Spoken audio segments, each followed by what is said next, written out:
ನಡೆಸಿಕೊಡ್ ನಡೆಸಿಕೊಡ್ತಿರುವಂತಹ ನಮ್ಮ ಸಲ್ಮಾನ್ ಪಾಸ್ಟಯ್ಯನವರಿಗೆ ನಾನು ಹೃತ್ಪೂರ್ವಕವಾದಂತಹ ಕೃತಜ್ಞತೆಗಳನ್ನು ಸಲ್ಲಿಸ್ತೇನೆ.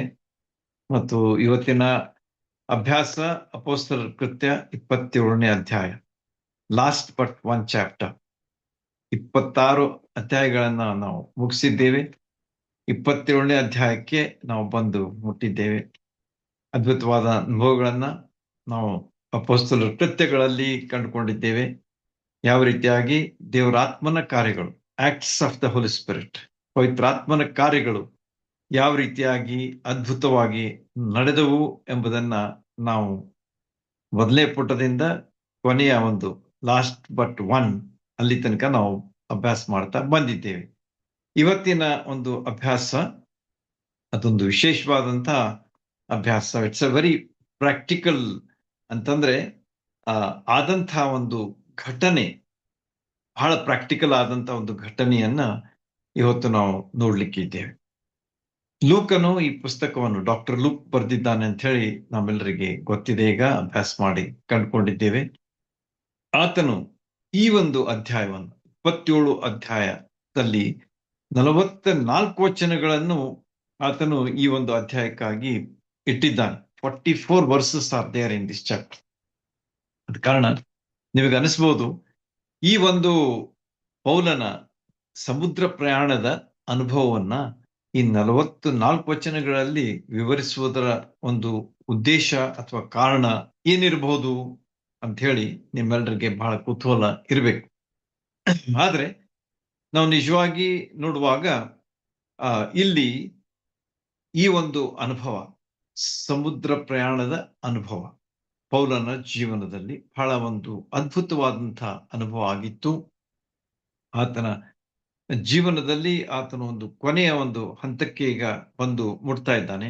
Because he is going to reach the Rome ಶಹರಕ್ಕೆ ಆತನ ಪ್ರಯಾಣ ಈಗ ಮಾಡ್ಲಿಕ್ಕಿದ್ದಾನೆ. ಅದು ಅವನ ಒಂದು ಕೊನೆಯ ಪ್ರಯಾಣ ಆಗಿ ನಮ್ಗೆ ಕಂಡು ಬರ್ತದೆ. ಈ ರೀತಿಯಾಗಿ ಈ ಒಂದು ಪ್ರಯಾಣದ ಸವಿಸ್ತಾರ ವಿವರವನ್ನ ಪೌಲನು ಬರೆದಿದ್ದಾನೆ. ಈ ಒಂದು ಪ್ರಯಾಣದ ಅನುಭವವನ್ನ ಬರೀಲಿಕ್ಕೆ ಕಾರಣ ಏನಂತಂದ್ರೆ, ದೇವರು ಯಾವ ರೀತಿಯಾಗಿ ತನ್ನ ಮಕ್ಕಳ ಸಂರಕ್ಷಣೆಯನ್ನ ಮಾಡ್ತಾನೆ. How the heavenly father takes care of his children, how he protects them, how he keeps them secured ಎಂಬುದನ್ನ ಈ ಒಂದು ಅಧ್ಯಾಯದ ಅಭ್ಯಾಸದಲ್ಲಿ ನಾವು ಕಂಡುಕೊಳ್ತೇವೆ.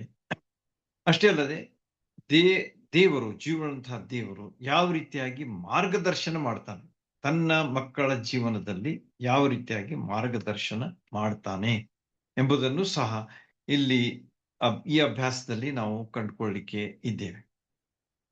ಅಷ್ಟೇ ಅಲ್ಲದೆ ಸಮುದ್ರ ಪ್ರಯಾಣ ಮತ್ತು ಹಡಗು ಒಡೆದು ಹೋದದ್ದನ್ನ ದೇವರ ಯಾವ ರೀತಿಯಾಗಿ ದೇವರು ಅವನನ್ನ ಕಾಯ್ತಾನೆ ಎಂಬುದು ಇಲ್ಲಿ ನಮಗೆ ಕಂಡು ಬರುವಂತಹ ಒಂದು ಮುಖ್ಯ ಅಂಶ. ಸಮುದ್ರದ ಪ್ರಯಾಣ ಸುದೀರ್ಘವಾದಂತ ಪ್ರಯಾಣ ಆಗಿತ್ತು ಮತ್ತು ಆ ಒಂದು ಸುದೀರ್ಘವಾದಂತಹ ಪ್ರಯಾಣದಲ್ಲಿ ಯಾವ ರೀತಿಯಾಗಿ ಹಡಗೊಡೆದು ಹೋಗ್ತದೆ, ಆಮೇಲೆ ಅಂತಹ ಸಂದರ್ಭದಲ್ಲಿಯೂ ಸಹ ಅಲ್ಲಿ ಪೌಲನು ಯಾವ ರೀತಿಯಾಗಿ ದೇವರ ಮಗ, ದೇವರು ಆರಿಸಿಕೊಂಡಂತ ಒಬ್ಬ ಸಾಧನ ಎಂಬುದು ಅಲ್ಲಿ ಅವನ ಜೀವನದ ಮೂಲಕವಾಗಿ ನಮಗೆ ಕಂಡು ಬರ್ತದೆ. ಈ ರೀತಿಯಾಗಿ ದೇವರ ಚಿತ್ತ ಮತ್ತು ನಂಬಿಗಸ್ತ ನಾಯಕತ್ವ ಪೌಲನ ಜೀವನದಲ್ಲಿ ನಮಗೆ ಎದ್ದು ಕಾಣುವಂತ ಅಂಶಗಳು ಈ ಅಧ್ಯಾಯದಲ್ಲಿ. ಈ ರೀತಿಯಾಗಿ ಈ ವಿಷಯಗಳನ್ನ ನಮ್ಮ ಮುಂದಿಟ್ಟುಕೊಂಡು ನಾವು ಇವತ್ತಿನ ಅಭ್ಯಾಸವನ್ನ ಆರಂಭಿಸೋಣ. ಈಗ ನೀವು ಸುದೀರ್ಘವಾದಂತಹ ವಿವರಣೆಯನ್ನ 24, 25, 26 ಅಧ್ಯಾಯಗಳಲ್ಲಿ ನೀವು ನೋಡಿದ್ದೀರಿ. ಯಾವ ರೀತಿಯಾಗಿ ಫೆಲಿಕ್ಸನ ಮುಂದೆ ಪೌಲನ ವಿಚಾರಣೆ ಆಗ್ತದೆ, ಆಮೇಲೆ ಫೆಸ್ತನ ಮೂಲಕ ಅಲ್ಲಿ ಫೆಸ್ತನ ಮುಂದೆ ಪೌಲನ ವಿಚಾರಣೆ ಆಗ್ತದೆ. ಅದಾದ ಮೇಲೆ ನಾವು ಕಳೆದ ಸಾರಿ ಯಾವ ರೀತಿಯಾಗಿ ಪೌಲನು ಅಗ್ರಿಪ್ಪರಾಜನ ಮುಂದೆ ಪ್ರತಿವಾದ ಮಾಡ್ತಾನೆ ಮತ್ತು ಅದ್ಭುತವಾದಂತ ತನ್ನ ಸಾಕ್ಷಿಯನ್ನ, ಅನುಭವ ಸಾಕ್ಷಿಯನ್ನ, ರಕ್ಷಣೆಯ ಅನುಭವವನ್ನ ಆತನು ಹೇಳುವುದನ್ನ ನಾವು ಈ 26ನೇ ಅಧ್ಯಾಯದಲ್ಲಿ ಕಂಡಿದ್ದೇವೆ. ಈ ರೀತಿಯಾಗಿ ಪೌಲನ ಜೀವನ ಅದು ಎಷ್ಟು ವಿಶೇಷವಾದಂತಹ ಒಂದು ಜೀವನ ಆಗಿತ್ತು ಅಂತ ಹೇಳಿ ನಮಗ ಇದರ ಮೂಲಕವಾಗಿ ಕಂಡು ಬರ್ತದೆ. ಆತನು ಯಾವುದೇ ಸ್ಥಿತಿಯಲ್ಲಿ ಹಿಂಜರಿಯಲಿಲ್ಲ. ಈ ನೆವರ್ ಲುಕ್ ಬ್ಯಾಕ್. ಯೇಸು ಸ್ವಾಮಿ ಹೇಳಿದ್ದಾರೆ, ಯಾವನು ನೇಗಿಲಿನ ಮೇಲೆ ಕೈ ಇಡ್ತಾನೆ ಅವನು ಹಿಂತಿರುಗಿ ನೋಡಬಾರದು ಎಂಬುದಾಗಿ ಯೇಸು ಸ್ವಾಮಿಯವರೇ ಹೇಳಿದಂಥ ಅದ್ಭುತವಾದಂತಹ ಆ ಒಂದು ಮಾತನ್ನ ಕೊನೆಯವರೆಗೆ ಕಾಯ್ದುಕೊಂಡು ನಡೆಸಿಕೊಂಡು ಬಂದಂತ ವ್ಯಕ್ತಿ ಯಾರಂತಂದ್ರೆ ಅಪೋಸ್ತಲನಾದಂತ ಪೌಲನು ಅಂತೇಳಿ ನಮಗ ಈ 26 ಅಧ್ಯಾಯಗಳ ಅಭ್ಯಾಸದಲ್ಲಿ ಕಂಡುಕೊಂಡಿದ್ದೇವೆ. ಈಗ ಇವತ್ತಿನ ಅಭ್ಯಾಸವನ್ನ ನಾವು ಆರಂಭಿಸುವಾಗ ಇದೊಂದು ಪೌಲನ ಸುದೀರ್ಘವಾದಂತಹ ಪ್ರಯಾಣ, ಅಪಾಯಕಾರಿಯಾದಂತಹ ಪ್ರಯಾಣ ಮತ್ತು ಸಮುದ್ರದ ಪ್ರಯಾಣದ ವಿವರಣೆ. It was a voyage in the sea. ಈ ಒಂದು ಪ್ರಯಾಣ ಬಹಳ ಅಪಾಯಕಾರಿಯಾದಂತಾಗಿತ್ತು. ಯಾಕಂದ್ರೆ ಆಗಿನ ಕಾಲದಲ್ಲಿ motorised ships were not there. ಈಗಿನ ಕಾಲದಲ್ಲಿ ನಾವು ನೋಡ್ತೀವಿ ಬಹಳ ಆಧುನಿಕವಾದಂತಹ ಹಡಗುಗಳನ್ನು ನೋಡ್ತೇವೆ ಮತ್ತು ಎಲ್ಲಾ ವಿಷಯಗಳಲ್ಲಿ ಲಭ್ಯವಿರುವಂತಹ ಒಂದು ಅನುಕೂಲತೆಗಳು ಲಭ್ಯವಿರುವಂತಹ ಹಡಗುಗಳು ಈ ದಿವಸಗಳಲ್ಲಿ ನಮಗೆ ಕಂಡು ಬರ್ತವೆ. ಆದ್ರೆ ಆಗಿನ ಕಾಲದಲ್ಲಿ ಸಮುದ್ರದ ಮೇಲೆ ಹಡಗುಗಳಂತಂದ್ರೆ ಹಾಯಿ ಹಡಗುಗಳಾಗಿತ್ತು. ಈ ಹಾಯಿ ಹಡಗುಗಳ ಮೂಲಕವಾಗಿ ಪ್ರಯಾಣ ನಡೀತಿತ್ತು. ಹಾಯಿ ಹಡಗುಗಳಂತಂದ್ರೆ ಏನು? ಹಡಗ ಇರ್ತದೆ, ಅದರ ಮೇಲೆ ಎತ್ತರವಾದಂತಹ ಪೋಲ್ಸ್ ಅಥವಾ ಕಂಬಗಳನ್ನು ನಿಲ್ಲಿಸಿರ್ತಾರೆ ಮತ್ತು ಅವುಗಳಿಗೆ ಬಟ್ಟೆಗಳನ್ನ ಗಟ್ಟಿಯಾದಂತ ಅಂದ್ರೆ ದಪ್ಪವಾದಂತಹ ಬಟ್ಟೆಗಳನ್ನ ಅವರು ಅಲ್ಲಿ ಹಚ್ಚಿರ್ತಿದ್ರು ಮತ್ತು ಆ ಬಟ್ಟೆಗಳಿಗೆ ಹವೆ ಬಡಿದಾಗ ಅದು ಹಡಗು ಮುಂದೆ ಹೋಗ್ತಾ ಇತ್ತು. ಸೊ ಏನಂತಾರೆ ಅದಕ್ಕೆ, driving force was the wind. ಹಡಗನ್ನ ಚಾಲಿಸುವಂತಹ ಒಂದು ವಿಷಯ ಏನಾಗಿತ್ತಂತಂದ್ರೆ ವಿಂಡ್, ಹವೆ, ಗಾಳಿ ಯಾವ ರೀತಿಯಾಗಿ ಬಡಿತಿತ್ತು ಆ ರೀತಿಯಾಗಿ ಹಡಗು ಮುಂದೆ ಹೋಗ್ತಿತ್ತು. ಆಮೇಲೆ ಆ ಹಾಯಿಗಳನ್ನ ಅವರು ಸ್ವಲ್ಪ ಆ ಕಡೆ ಈ ಕಡೆ ಮಾಡುವುದರ ಮೂಲಕವಾಗಿ ಹಡಗುಗಳ ಒಂದು ದಿಕ್ಕನ್ನ ಬದಲಿಸ್ತಿದ್ರು. They use to change the direction by changing the direction of the sail ಅಂತ ಹೇಳ್ತಾ ಇದ್ರು. ಓಕೆ, ಅಂದ್ರೆ ಹಾಯಿಗಳನ್ನ ಅವರು ಯಾವ ರೀತಿಯಾಗಿ ಸ್ವಲ್ಪ ಆ ಕಡೆ ಈ ಕಡೆ ಮಾಡೋದ್ರ ಮೂಲಕವಾಗಿ, ಅಂದ್ರೆ ಹವೆ ಯಾವ ರೀತಿಯಾಗಿ ಬಡಿತದೆ ಆ ರೀತಿಯಾಗಿ ಅದು ಹೋಗ್ತಾ ಇತ್ತು ಅಂತ ಹೇಳಿ ನಾನು ಹೇಳಿದ್ದೇನೆ. ಅದನ್ನೇ ಅವರು ಮಾಡ್ತಾ ಇದ್ರು ಅಂತ ಹೇಳಿ ಈ ಹಾಯಿ ಹಡಗುಗಳ ಒಂದು ವೈಶಿಷ್ಟ್ಯ. ವೆರಿ ಕ್ರೂಡ್ ಫಾರ್ಮ್ ಆಫ್ ಏನಂತಾರೆ ಅದಕ್ಕೆ, ಮೂವ್ಮೆಂಟ್ ಅಂತ ಹೇಳಿ ನಮಗ ಅಲ್ಲಿ ತಿಳಿದು ಬರ್ತದೆ. ಆದ್ರೆ ಆಗಿನ ಕಾಲದಲ್ಲಿ ಸೈಂಟಿಫಿಕ್ ಡೆವಲಪ್ಮೆಂಟ್ಸ್ ಇರಲಿಲ್ಲ. ಆದ ಕಾರಣ ಅಂತ ಹಾಯಿ ಹಡಗುಗಳ ಮೂಲಕವಾಗಿ ಸಮುದ್ರ ಪ್ರಯಾಣ ಆಗ್ತಾ ಇತ್ತು. It was totally dependent upon the wind power. ಹವೆಯ ಶಕ್ತಿಯ ಮೂಲಕವಾಗಿ ಅದು ನಡೀತಾ ಇತ್ತು ಹಾಯಿ ಹಡಗುಗಳು ಅಂತ ಹೇಳಿ ನಮಗ ಗೊತ್ತಿರಬೇಕಾದಂತಹ ಒಂದು ಅಂಶ. ಯಾಕಂದ್ರೆ ಈ ಸುದೀರ್ಘವಾದ 44 ವಚನಗಳಲ್ಲಿ ನಾವು ಇದರ ವಿವರಣೆನೇ ನೋಡ್ತೇವೆ. ಯಾವ ರೀತಿಯಾಗಿ ಈ ಹಡಗಿನ ಒಂದು ಅನುಭವವನ್ನ ಈ ಭಾಗದಲ್ಲಿ ಲೂಕನು ನಮಗ ತಿಳಿಸಿದ್ದಾನೆ. ಓಕೆ, ಇಷ್ಟು ನಿಮ್ಗೆ ಗೊತ್ತಿರಲಿ. This is very important to understand the contents of this book. 27ನೇ ಅಧ್ಯಾಯದಲ್ಲಿ ಏನಾಗ್ತದೆ ಅಂತಂದ್ರೆ ಅಪಾಯಕಾರಿಯಾದಂತಹ ಸಮುದ್ರ ಪ್ರಯಾಣದ ವಿವರಣೆ ನಮಗ ಇಲ್ಲಿ ಸಿಗ್ತದೆ. ಈಗ ಎಷ್ಟು ಡಿಸ್ಟನ್ಸ್ ಇತ್ತು, ಅವನು ಪೌಲನ ಪ್ರಯಾಣದ ಅಂತರ ಎಷ್ಟಿತ್ತು ಅಂತ ಹೇಳಿ ನಾವು ತಿಳ್ಕೊಳ್ಬೇಕಾದದ್ದು ಮೊದಲೇ ಅಂಶ. ಆತನು ಎಲ್ಲಿದ್ದಾನೆ ಈಗ ಅಂತಂದ್ರೆ ಸಿಸೇರಿಯಾದ ಒಂದು ಅರಮನೆಯ ಒಂದು ಸೆರೆಮನಿಯಲ್ಲಿ ಅವನಿದ್ದಾನೆ. ಅರಮನೆಯ ಸೆರೆಮನಿ ನೆನ್ಪಿಟ್ಕೊಳ್ರಿ, ಈಗಾಗಲೇ ನಾವು ಅದರ ಅಭ್ಯಾಸ ಮಾಡಿದ್ದೇವೆ. ಅಂದ್ರೆ ಒಳ್ಳೆ ಕಾವಲಿನಲ್ಲಿ, ಆದ್ರೆ ಅರಮನೆಯ ಒಂದು ಭಾಗ ಅದಾಗಿತ್ತು ಅಂತ ಹೇಳಿ ನಮಗ ಅಲ್ಲಿ ತಿಳಿದ್ಬೇಕು. Because of the safety factor. ಯಾಕಂದ್ರೆ ಪೌಲನು ಒಬ್ಬ ಸಾಧಾರಣ ಕೈದಿ ಆಗಿರ್ಲಿಲ್ಲ. ಅವನು ಏನೋ ಒಂದು ಅಪರಾಧ ಮಾಡಿ ಬಂದಂತ ಒಬ್ಬ ಕೈದಿ ಆಗಿರ್ಲಿಲ್ಲ. But he was very respected ಒಬ್ಬ ಕೈದಿ ಆಗಿದ್ದ. ಅಂದ್ರೆ ಗೌರವಾನ್ವಿತವಾದಂತಹ ಒಬ್ಬ ಕೈದಿ ಆಗಿದ್ದ ಅಂತ ಹೇಳೋ ಬಗ್ಗೆ ನಾವು ಅಲ್ಲಿ ಕಾಣ್ತೇವೆ.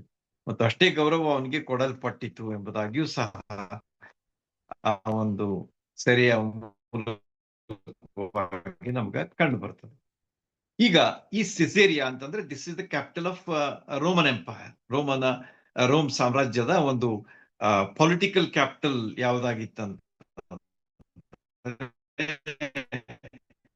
ಸಿಸೇರಿಯಾ, ಮಸ್ಲಿನ್. ಹೀಗೆ ಈ ಒಂದು ಪೊಲಿಟಿಕಲ್ ಕ್ಯಾಪಿಟಲ್ ಅಂದ್ರೆ ರಾಜಕೀಯ ಒಂದು ಕ್ಯಾಪಿಟಲ್ ಸಿಟಿ ಅಂತಂದ್ರೆ ರಾಜಧಾನಿ, ಅದು ಸಿಸೇರಿಯಾ ಆಗಿತ್ತು. ಮತ್ತು ಸಿಸೇರಿಯಾದಿಂದ ಅವನು ಈಗ ಎಲ್ಲಿ ಹೋಗ್ತಾ ಇದ್ದಾನೆ ಅಂತಂದ್ರೆ ರೋಮ್ ಶಹರಕ್ಕೆ ಹೋಗ್ತಾ ಇದ್ದಾನೆ. ನೋಡ್ರಿ, ಈಗ ಒಂದು ಕಡೆ ಈ ಸಿಸೇರಿಯಾ ಇದೆ, ಮತ್ತೊಂದು ಕಡೆಗೆ ರೋಮ್ ಶಹರ ಇದೆ. ಇದರ ಅಂತರ ಎಷ್ಟು ಅಂತ ಹೇಳಿ ನೀವು ನೋಡಿದ್ರೆ ಸುಮಾರು 3000 ಕಿಲೋಮೀಟರ್. ವಿಚಾರ ಮಾಡ್ರಿ, 3000 ಕಿಲೋಮೀಟರ್ಗಳ ಪ್ರಯಾಣವನ್ನ ಪೌಲನು ಹಡಗದ ಮೂಲಕವಾಗಿ ಮಾಡುತ್ತಾ ಇದ್ದಾನೆ ಅಂತಂದ್ರೆ ಅವನು ಯಾವ ರೀತಿಯಾಗಿ ಅವನ ಅನುಭವ ಆಗಿರ್ಬೇಕು, ವಿಧ ವಿಧವಾದಂಥ ವಿಷಯಗಳನ್ನ ಆ ಒಂದು ಸಮುದ್ರ ಪ್ರಯಾಣದ ಹಡಗುಗಳ ಸಮುದ್ರದ ಪ್ರಯಾಣದಲ್ಲಿ ಆತನು ಹೊಂದಿರಬೇಕು ಅಂತೇಳಿ ನಿಮಗೆ ಅನುಭವಕ್ಕೆ ಅಥವಾ ನಿಮ್ಮ ವಿಚಾರಕ್ಕೆ ಬಂದಿರಲಿಕ್ಕೆ ಸಾಕು. ಓಕೆ, ಈಗ 3000 ಕಿಲೋಮೀಟರ್ಗಳ ಒಂದು ಪ್ರಯಾಣದ ಆರಂಭ ಸಿಸೇರಿಯಾದಿಂದ ಆಗ್ತದೆ. ಆಮೇಲೆ ಈಗ ಈ ಒಂದು ಹಡಗಿನಲ್ಲಿ ಯಾರಿದ್ದಾರೆ ಅಂತ ಹೇಳಿ ವಿವರಣೆ ನಮಗೆ ಇಲ್ಲಿ ಕೊಟ್ಟಿದ್ದಾರೆ. ಇದು 27ನೇ ಅಧ್ಯಾಯದ ಮೊದಲಿನ ವಚನದಲ್ಲಿ ನಮಗ ಕೊಟ್ಟಿದ್ದಾರೆ ನೋಡ್ರಿ. ನಾವು ಸಮುದ್ರ ಮಾರ್ಗವಾಗಿ ಇತಾಲ್ಯ ದೇಶಕ್ಕೆ ಹೋಗಬೇಕೆಂದು ತೀರ್ಮಾನವಾದ ಮೇಲೆ ಪೌಲನನ್ನು ಬೇರೆ ಕೆಲವು ಸೆರೆಯವರನ್ನು, ಅಂದ್ರೆ ಫಸ್ಟ್ ಆಫ್ ಆಲ್ ಪಾಲ್, ಆಮೇಲೆ ಬೇರೆ ಸೆರೆಯವರು ಅಂತಂದ್ರೆ they were also going to be judged in the Rome, city of Rome. ಯಾವ ರೀತಿಯಾಗಿ ಪೌಲನ ಒಂದು ನ್ಯಾಯ ಆಗ್ಬೇಕಾಗಿತ್ತು, ನ್ಯಾಯ ತೀರ್ಪು, ಅದೇ ರೀತಿಯಾಗಿ ಉಳಿದಂತ ಕೆಲವು ಕೈದಿಗಳು ಸಹ ರೋಮ್ ಶಹರಕ್ಕೆ ಅವರು ಆ ಒಂದು ನ್ಯಾಯ ವಿಚಾರಣೆಗೋಸ್ಕರವಾಗಿ ಹೊರಟಿದ್ರು. ಸೊ ಪೌಲ, ಆಮೇಲೆ ಬೇರೆ ಕೆಲವು ಸೆರೆಯವರು, ಅದಾದ್ಮೇಲೆ ಚಕ್ರವರ್ತಿಯ ಪಟಾಲಮಿನಗೆ ಸೇರಿದಂತ ಯೂಲ್ಯನ್ ಎಂಬ ಶತಾಧಿಪತಿ.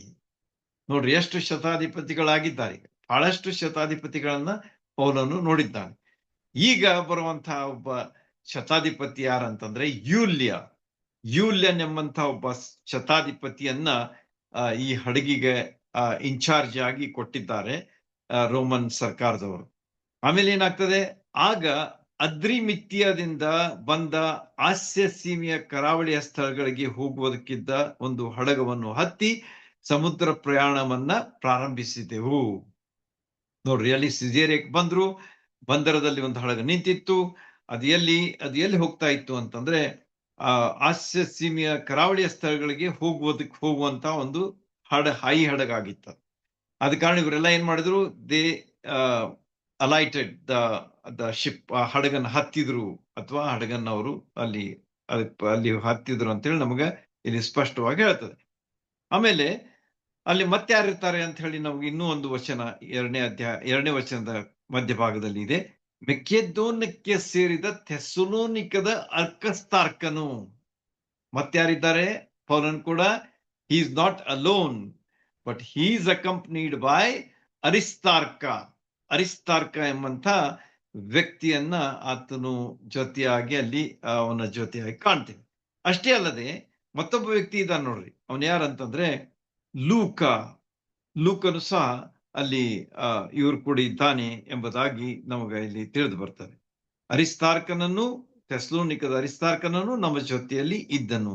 ನಮ್ಮ ಜೊತೆಯಲ್ಲಿ ನಾನು ಯಾಕೆ ಹೇಳ್ತಾ ಇದ್ದೀನಿ ಅಂತಂದ್ರೆ, ಲೂಕ ಅವ್ರು ಕೂಡ ಇದ್ದ ಅಂತ ಹೇಳಿ ನಾನು ಹೇಗೆ ಹೇಳ್ತಾ ಇದ್ದೀನಿ ಅಂತಂದ್ರೆ, ನಮ್ಮ ಜೊತೆಯಲ್ಲಿ. ನಮ್ಮ ಅಂತಂದ್ರೆ ಯಾರು? ಪೌಲ ಪ್ಲಸ್ ಲೂಕ, ಇಬ್ರು ಇದ್ದಾರೆ. ಅವ್ರು ಕೂಡ ಮೂರನೇವನು ಯಾರು ಅಂತಂದ್ರೆ ಅರಿಸ್ತಾರ್ಕ. ಹೀಗೆ ಈ 3 ಜನರು ಈ ಒಂದು ಗುಂಪಿನಲ್ಲಿ ಇದ್ದಾರೆ. ಉಳಿದವರು ಬೇರೆ ಬೇರೆ ಕೆಲಸ ಮಾಡುವಂತಹ ನಾವಿಕರಿದ್ದಾರೆ. ಆಮೇಲೆ ಶತಾಧಿಪತಿಯಾದ ಯೂಲ್ಯನ್ ಇದ್ದಾನೆ. ಆಮೇಲೆ ಬೇರೆ ಕೆಲವು ಕೈದಿಗಳು ಸಹ ಅಲ್ಲಿದ್ದಾರೆ. ಅವರೆಲ್ಲ ಹೊರಟಿದ್ದಾರೆ ಪ್ರಯಾಣಕ್ಕಾಗಿ. ಈಗ ಈ ಹಡಗಿನಲ್ಲಿ ಅವರು ಹಡಗದಲ್ಲಿ ಇದ್ದಾರೆ. ಇವರ ಟೋಟಲ್ ಸಂಖ್ಯೆ ಎಷ್ಟಿತ್ತು, ಅಥವಾ ಈ ಪ್ರಯಾಣಿಕರ ಸಂಖ್ಯೆ ಎಷ್ಟಿತ್ತು ಈ ಹಡಗದಲ್ಲಿ ಅಂತಂದ್ರೆ 276. ಈಗ ನೀವು ಯಾವುದೇ ಒಂದು ಹಡಗಾಗ್ಲಿ, ಅಥವಾ ಒಂದು ಏರೋಪ್ಲೇನ್ ಆಗ್ಲಿ, ಅಥವಾ ಒಂದು ಬಸ್ ಆಗ್ಲಿ, ನೀವು ಪ್ರಯಾಣಿಸುವಾಗ ನೀವು ಅದನ್ನ ಕಂಡುಕೊಳ್ತೀರಿ, ಇದರ ಕೆಪಾಸಿಟಿ ಎಷ್ಟಿದೆ ಅಂತ ಹೇಳಿ. ಈಗ ಫಾರ್ ಎಕ್ಸಾಂಪಲ್, ನೀವು ಬೋಯಿಂಗ್ 727 ಅಂತ ಹೇಳಿ ಹೇಳ್ತಾರೆ.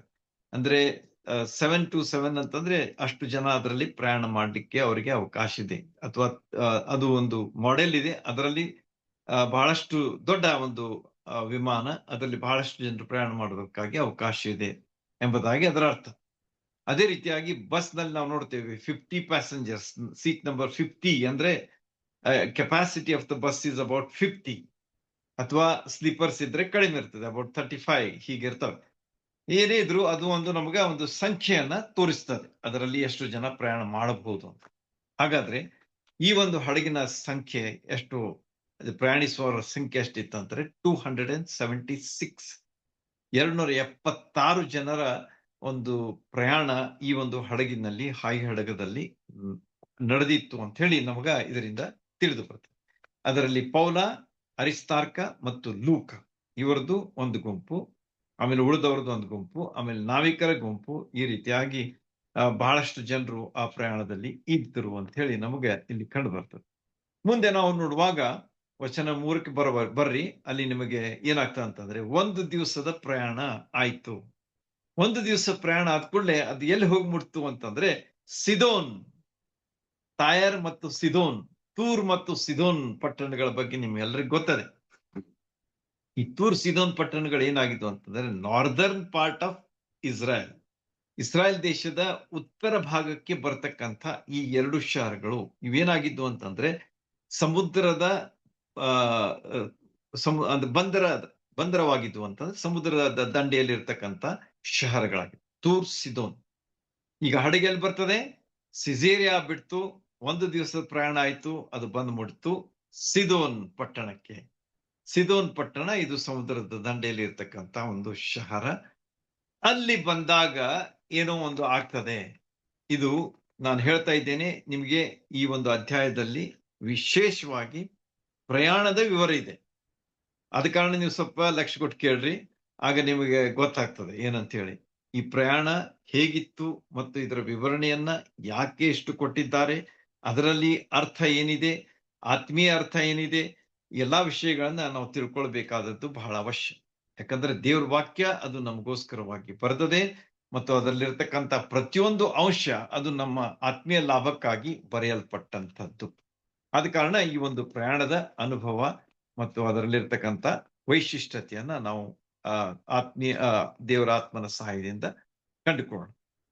ಮರುದಿನ ಸಿದೋನಿಗೆ ತಲುಪಿತು. ತಲುಪಿದ ಕೂಡಲೇ ಯೂಲ್ಯ ಎಂಬಂಥ ಹೇಳಿದ ನಾವು ಯಾರವ ಶತಾಧಿಪತಿ, ಅವನೇನ್ ಮಾಡ್ದ ಅಂತಂದ್ರೆ ಪೌಲನಿಗೆ ಮತ್ತು ಅವನ ಸಂಗಡಿಗರಿಗೆ, ಅಂದ್ರೆ ಲೂಕ ಮತ್ತು ಅರಿಸ್ತಾರ್ಕರಿಗೆ ಅವನೇನ್ ಹೇಳ್ತಾನಂತಂದ್ರೆ, ನೀವು ಹೋಗ್ರಿಪ್ಪ, ನೀವು ಹೋಗಿ ನಿನ್ನ ಸ್ನೇಹಿತರಿಗೆ ಬೇಕಾದ್ರೆ ಹೋಗಿ ಭೇಟಿಯಾಗಿ ಬರ್ರಿ, ಅವರ ಸತ್ಕಾರಕ್ಕಾಗಿ ಅವ್ರಿಗೆ ಏನ್ ಹೇಳ್ತಾ ನೋಡ್ರಿ, 3ನೇ ವಚನದ ಕೊನೆ ಭಾಗ, ಅವನನ್ನು ಪೌಲನಿಗೆ ದಯೆಯನ್ನು ತೋರಿಸುವನಾಗಿ ಅವನನ್ನು ಸ್ನೇಹಿತರ ಬಳಿಗೆ ಹೋಗಿ ಸತ್ಕಾರ ಹೊಂದುವುದಕ್ಕೆ ಬಿಟ್ಟ. So much concerned about Paul. ನೋಡ್ರಿ ಯಾವ ರೀತಿಯಾಗಿ ಪವಿತ್ರಾತ್ಮನ ಕಾರ್ಯ ನಡೀತಾ ಇದೆ ಅಂತ. ಈಗ ಯೂಲ್ಯ he's a new person. In fact ಹಳೆಯ ಶತಾಧಿಪತಿಗಳ ಬಗ್ಗೆ ಈ ಹೆಸರು ಮೆನ್ಷನ್ ಮಾಡಿಲ್ಲ ಅಂತಂದ್ರೆ, this person is somebody who is a new in this field ಅಥವಾ in this ship or in the life of Paul. ಆದ್ರೂ ಕೂಡ ಪೌಲನ ಬಗ್ಗೆ ಇಷ್ಟು ಆಸಕ್ತಿಯನ್ನು ವಹಿಸ್ತಾ ಇದ್ದಾನೆ ಎಂಬುದನ್ನ ನೀವು ಇಲ್ಲಿ ಕಾಣ್ತೀರಿ. ಕಾರಣ ಯಾರಂತಂದ್ರೆ ಪವಿತ್ರಾತ್ಮ. ಪವಿತ್ರಾತ್ಮನ ಕಾರ್ಯದ ಮೂಲಕವಾಗಿ ಪೌಲ ದಯೆಯನ್ನು ಹೊಂತಾನೆ ಮತ್ತು ಅವನು ಹೇಳ್ತಾನೆ, ಅವನು ತನ್ನ ಸ್ನೇಹಿತರ ಬಳಿಗೆ ಹೋಗುವುದಕ್ಕಾಗಿ ಒಂದು ಅವಕಾಶ ಅಲ್ಲಿ ಸಿಗ್ತದೆ. ಈ ರೀತಿಯಾಗಿ ಪೌಲನ ಜೀವನ ಏನಿತ್ತು ಅಂತಂದ್ರೆ, ಪ್ರತಿಯೊಂದು ಅವಕಾಶ ಅದು either to encourage the believers, ವಿಶ್ವಾಸಿಗಳನ್ನ ಉತ್ತೇಜಿಸುವುದಕ್ಕಾಗಿ, ಅಥವಾ ಸ್ವಾರ್ಥಿಯನ್ನ ಹೇಳುವುದಕ್ಕಾಗಿ, ಅಥವಾ ಬೇರೆ ಬೇರೆ ಸಭೆಗಳಿಗೆ ಹೋಗಿ ಅವರನ್ನ ಉತ್ತೇಜಿಸುವುದಕ್ಕಾಗಿ, ಈ ರೀತಿಯಾಗಿ ಪೌಲನ ಸೇವೆ ಒಂದಿಲ್ಲ ಒಂದು ರೀತಿಯಿಂದ ನಡೀತಾ ಇತ್ತು ಎಂಬುದನ್ನು ನಾವು ತಿಳ್ಕೋಬೇಕು.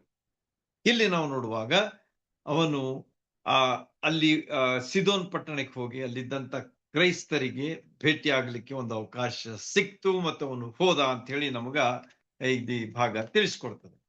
ಆಮೇಲೆ ಏನಾಗ್ತಾ ಅಂತಂದ್ರೆ, ಸಮುದ್ರ ಪೂರ್ವದಲ್ಲಿ ಪ್ರಯಾಣಿಸುವುದು ಕಷ್ಟಕರವಾದಂಥದ್ದಾಗಿತ್ತು.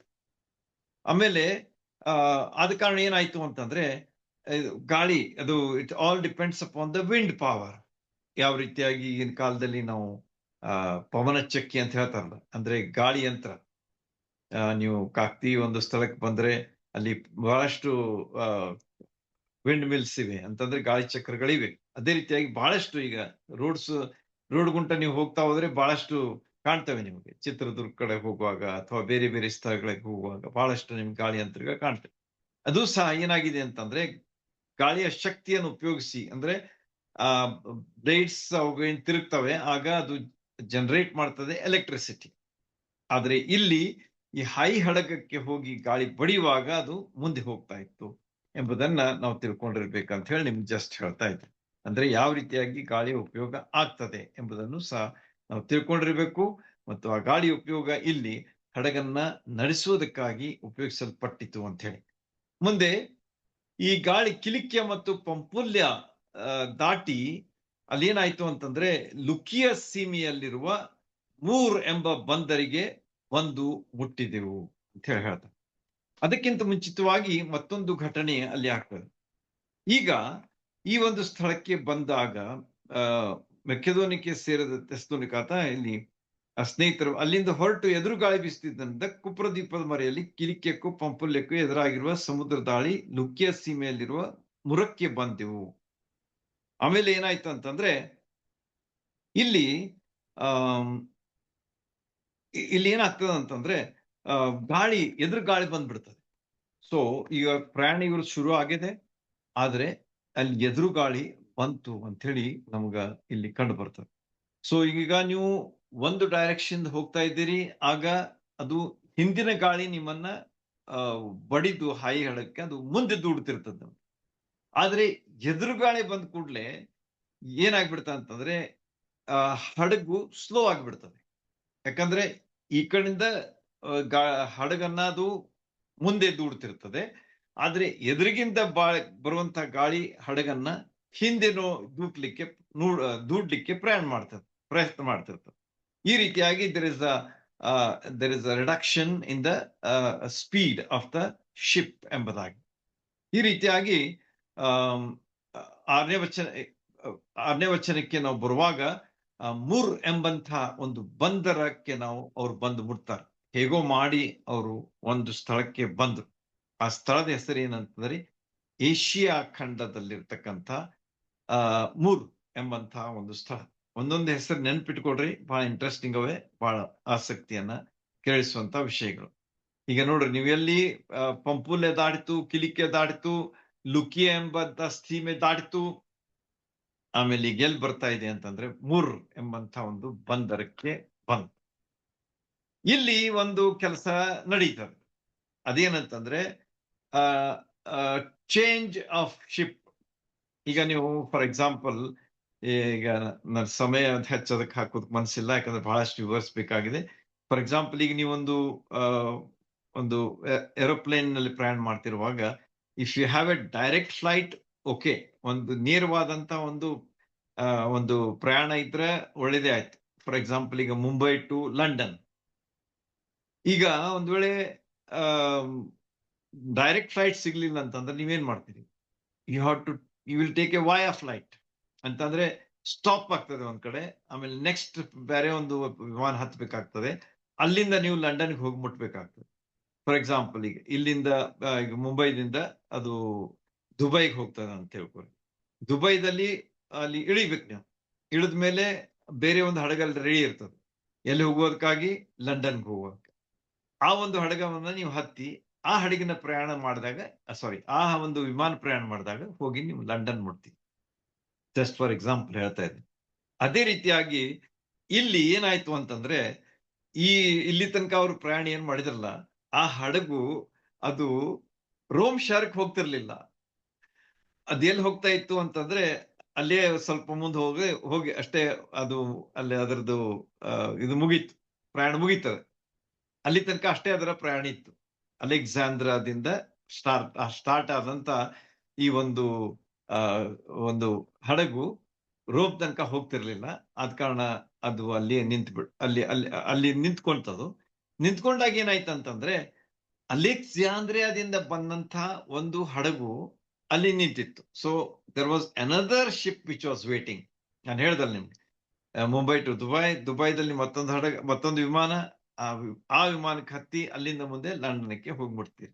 ಅದೇ ರೀತಿಯಾಗಿ ಇಲ್ಲಿ ಬಂದಂತ ಈ ಹಡಗ ಯಾವುದು ನಮ್ಮ ಸಿಜೇರಿಯಾದಿಂದ ಬಂದಂತ ಹಡಗ 3 ತಮ್ಮಂತ ಸ್ಥಳ ತನಕ ಬಂತು. ಅಲ್ಲಿ ಶತಾಧಿಪತಿ ಏನ್ ಮಾಡ್ದ ಅಂತಂದ್ರೆ, ರೆಡಿಯಾಗಿದ್ದಂತ ಹಡಗವನ್ನ ಹೋಗಿ ಹತ್ತಿದ್ರು ಅಂತ ಹೇಳಿ ನಮ್ಗೆ ಕಂಡು ಬರ್ತದೆ. Another ship. ಆ ಶಿಪ್ ಎಲ್ಲಿಂದ ಬಂದಿತ್ತಂತಾನೆ ಅಲೆಕ್ಸಾಂದ್ರಿಯಾ ಎಲ್ಲಿದೆ? ಈಜಿಪ್ಟ್ ಅಲ್ಲಿದೆ. ಈಜಿಪ್ತದಿಂದ ಬಂದಂತ ಗೋಧಿಯನ್ನ ತೆಗೆದುಕೊಂಡು ಬಂದಂತ ಒಂದು ಹಡಗನ್ನ ಇವರು ಹತ್ತಿದ್ರು ಅಂತ ಹೇಳಿ ನಮ್ಗ ಅಲ್ಲಿ ಕಂಡು ಬರ್ತದೆ. ಸೊ ಮಧ್ಯ ಹಡಗ ಬಿಟ್ರು, ಎರಡನೇ ಹಡಗ ಹತ್ತಿದ್ರು. ಈ ಎರಡನೇ ಹಡಗು ಎಲ್ಲಿ ಹೋಗ್ತಾ ಇತ್ತು ಅಂತಂದ್ರೆ ಡೆಸ್ಟಿನ್ ಟು ರೋಮ್ ತನಕ ಹೋಗುವಂತ ಒಂದು ಹಡಗ ಇದಾಗಿತ್ತು.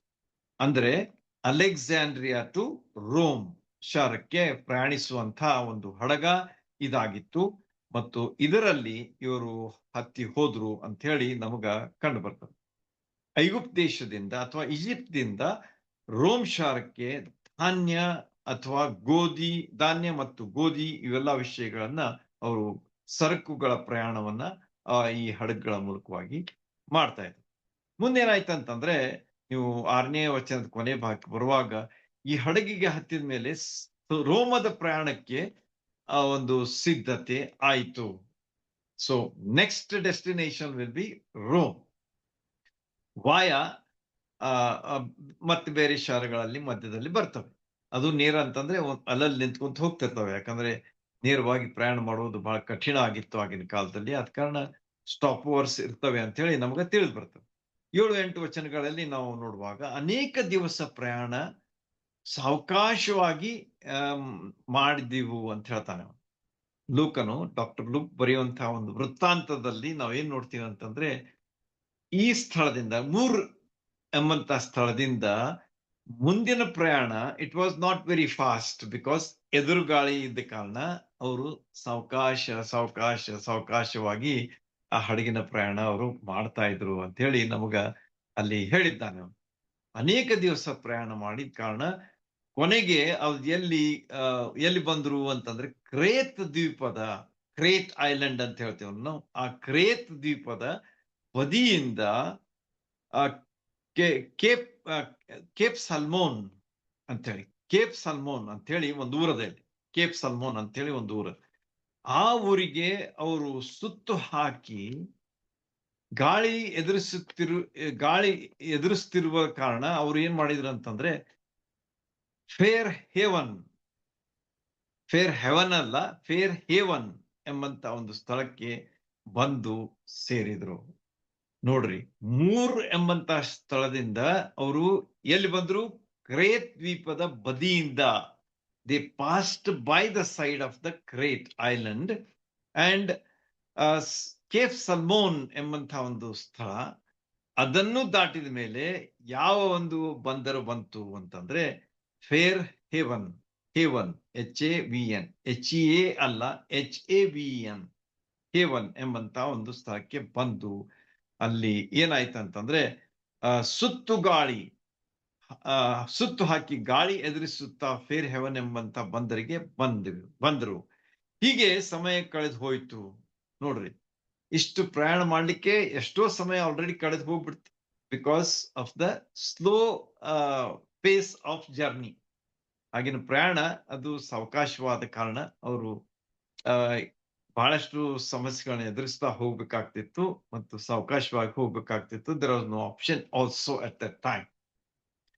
ಮುಂದೇನಾಯ್ತಂತಂದ್ರೆ ಹವಾಮಾನ ಅಲ್ಲಿ ಪ್ರತಿಕೂಲ, ಅಂದ್ರೆ ಅದು ಇಷ್ಟೆಲ್ಲ ಆಗ್ಲಿಕ್ಕೆ ಸಮಯ ಕಳೆದು ಹೋಯ್ತಂತ ನಾನು ಹೇಳಿದೆ. ಈಗ ಆ ಫೇರ್ ಹೆವನ್ಕ್ ಬಂದಾಗ ಯಾವ ಒಂದು ಕಾಲ ಸ್ಟಾರ್ಟ್ ಆಗಿತ್ತು ಅಂತಂದ್ರೆ ಚಳಿಗಾಲ.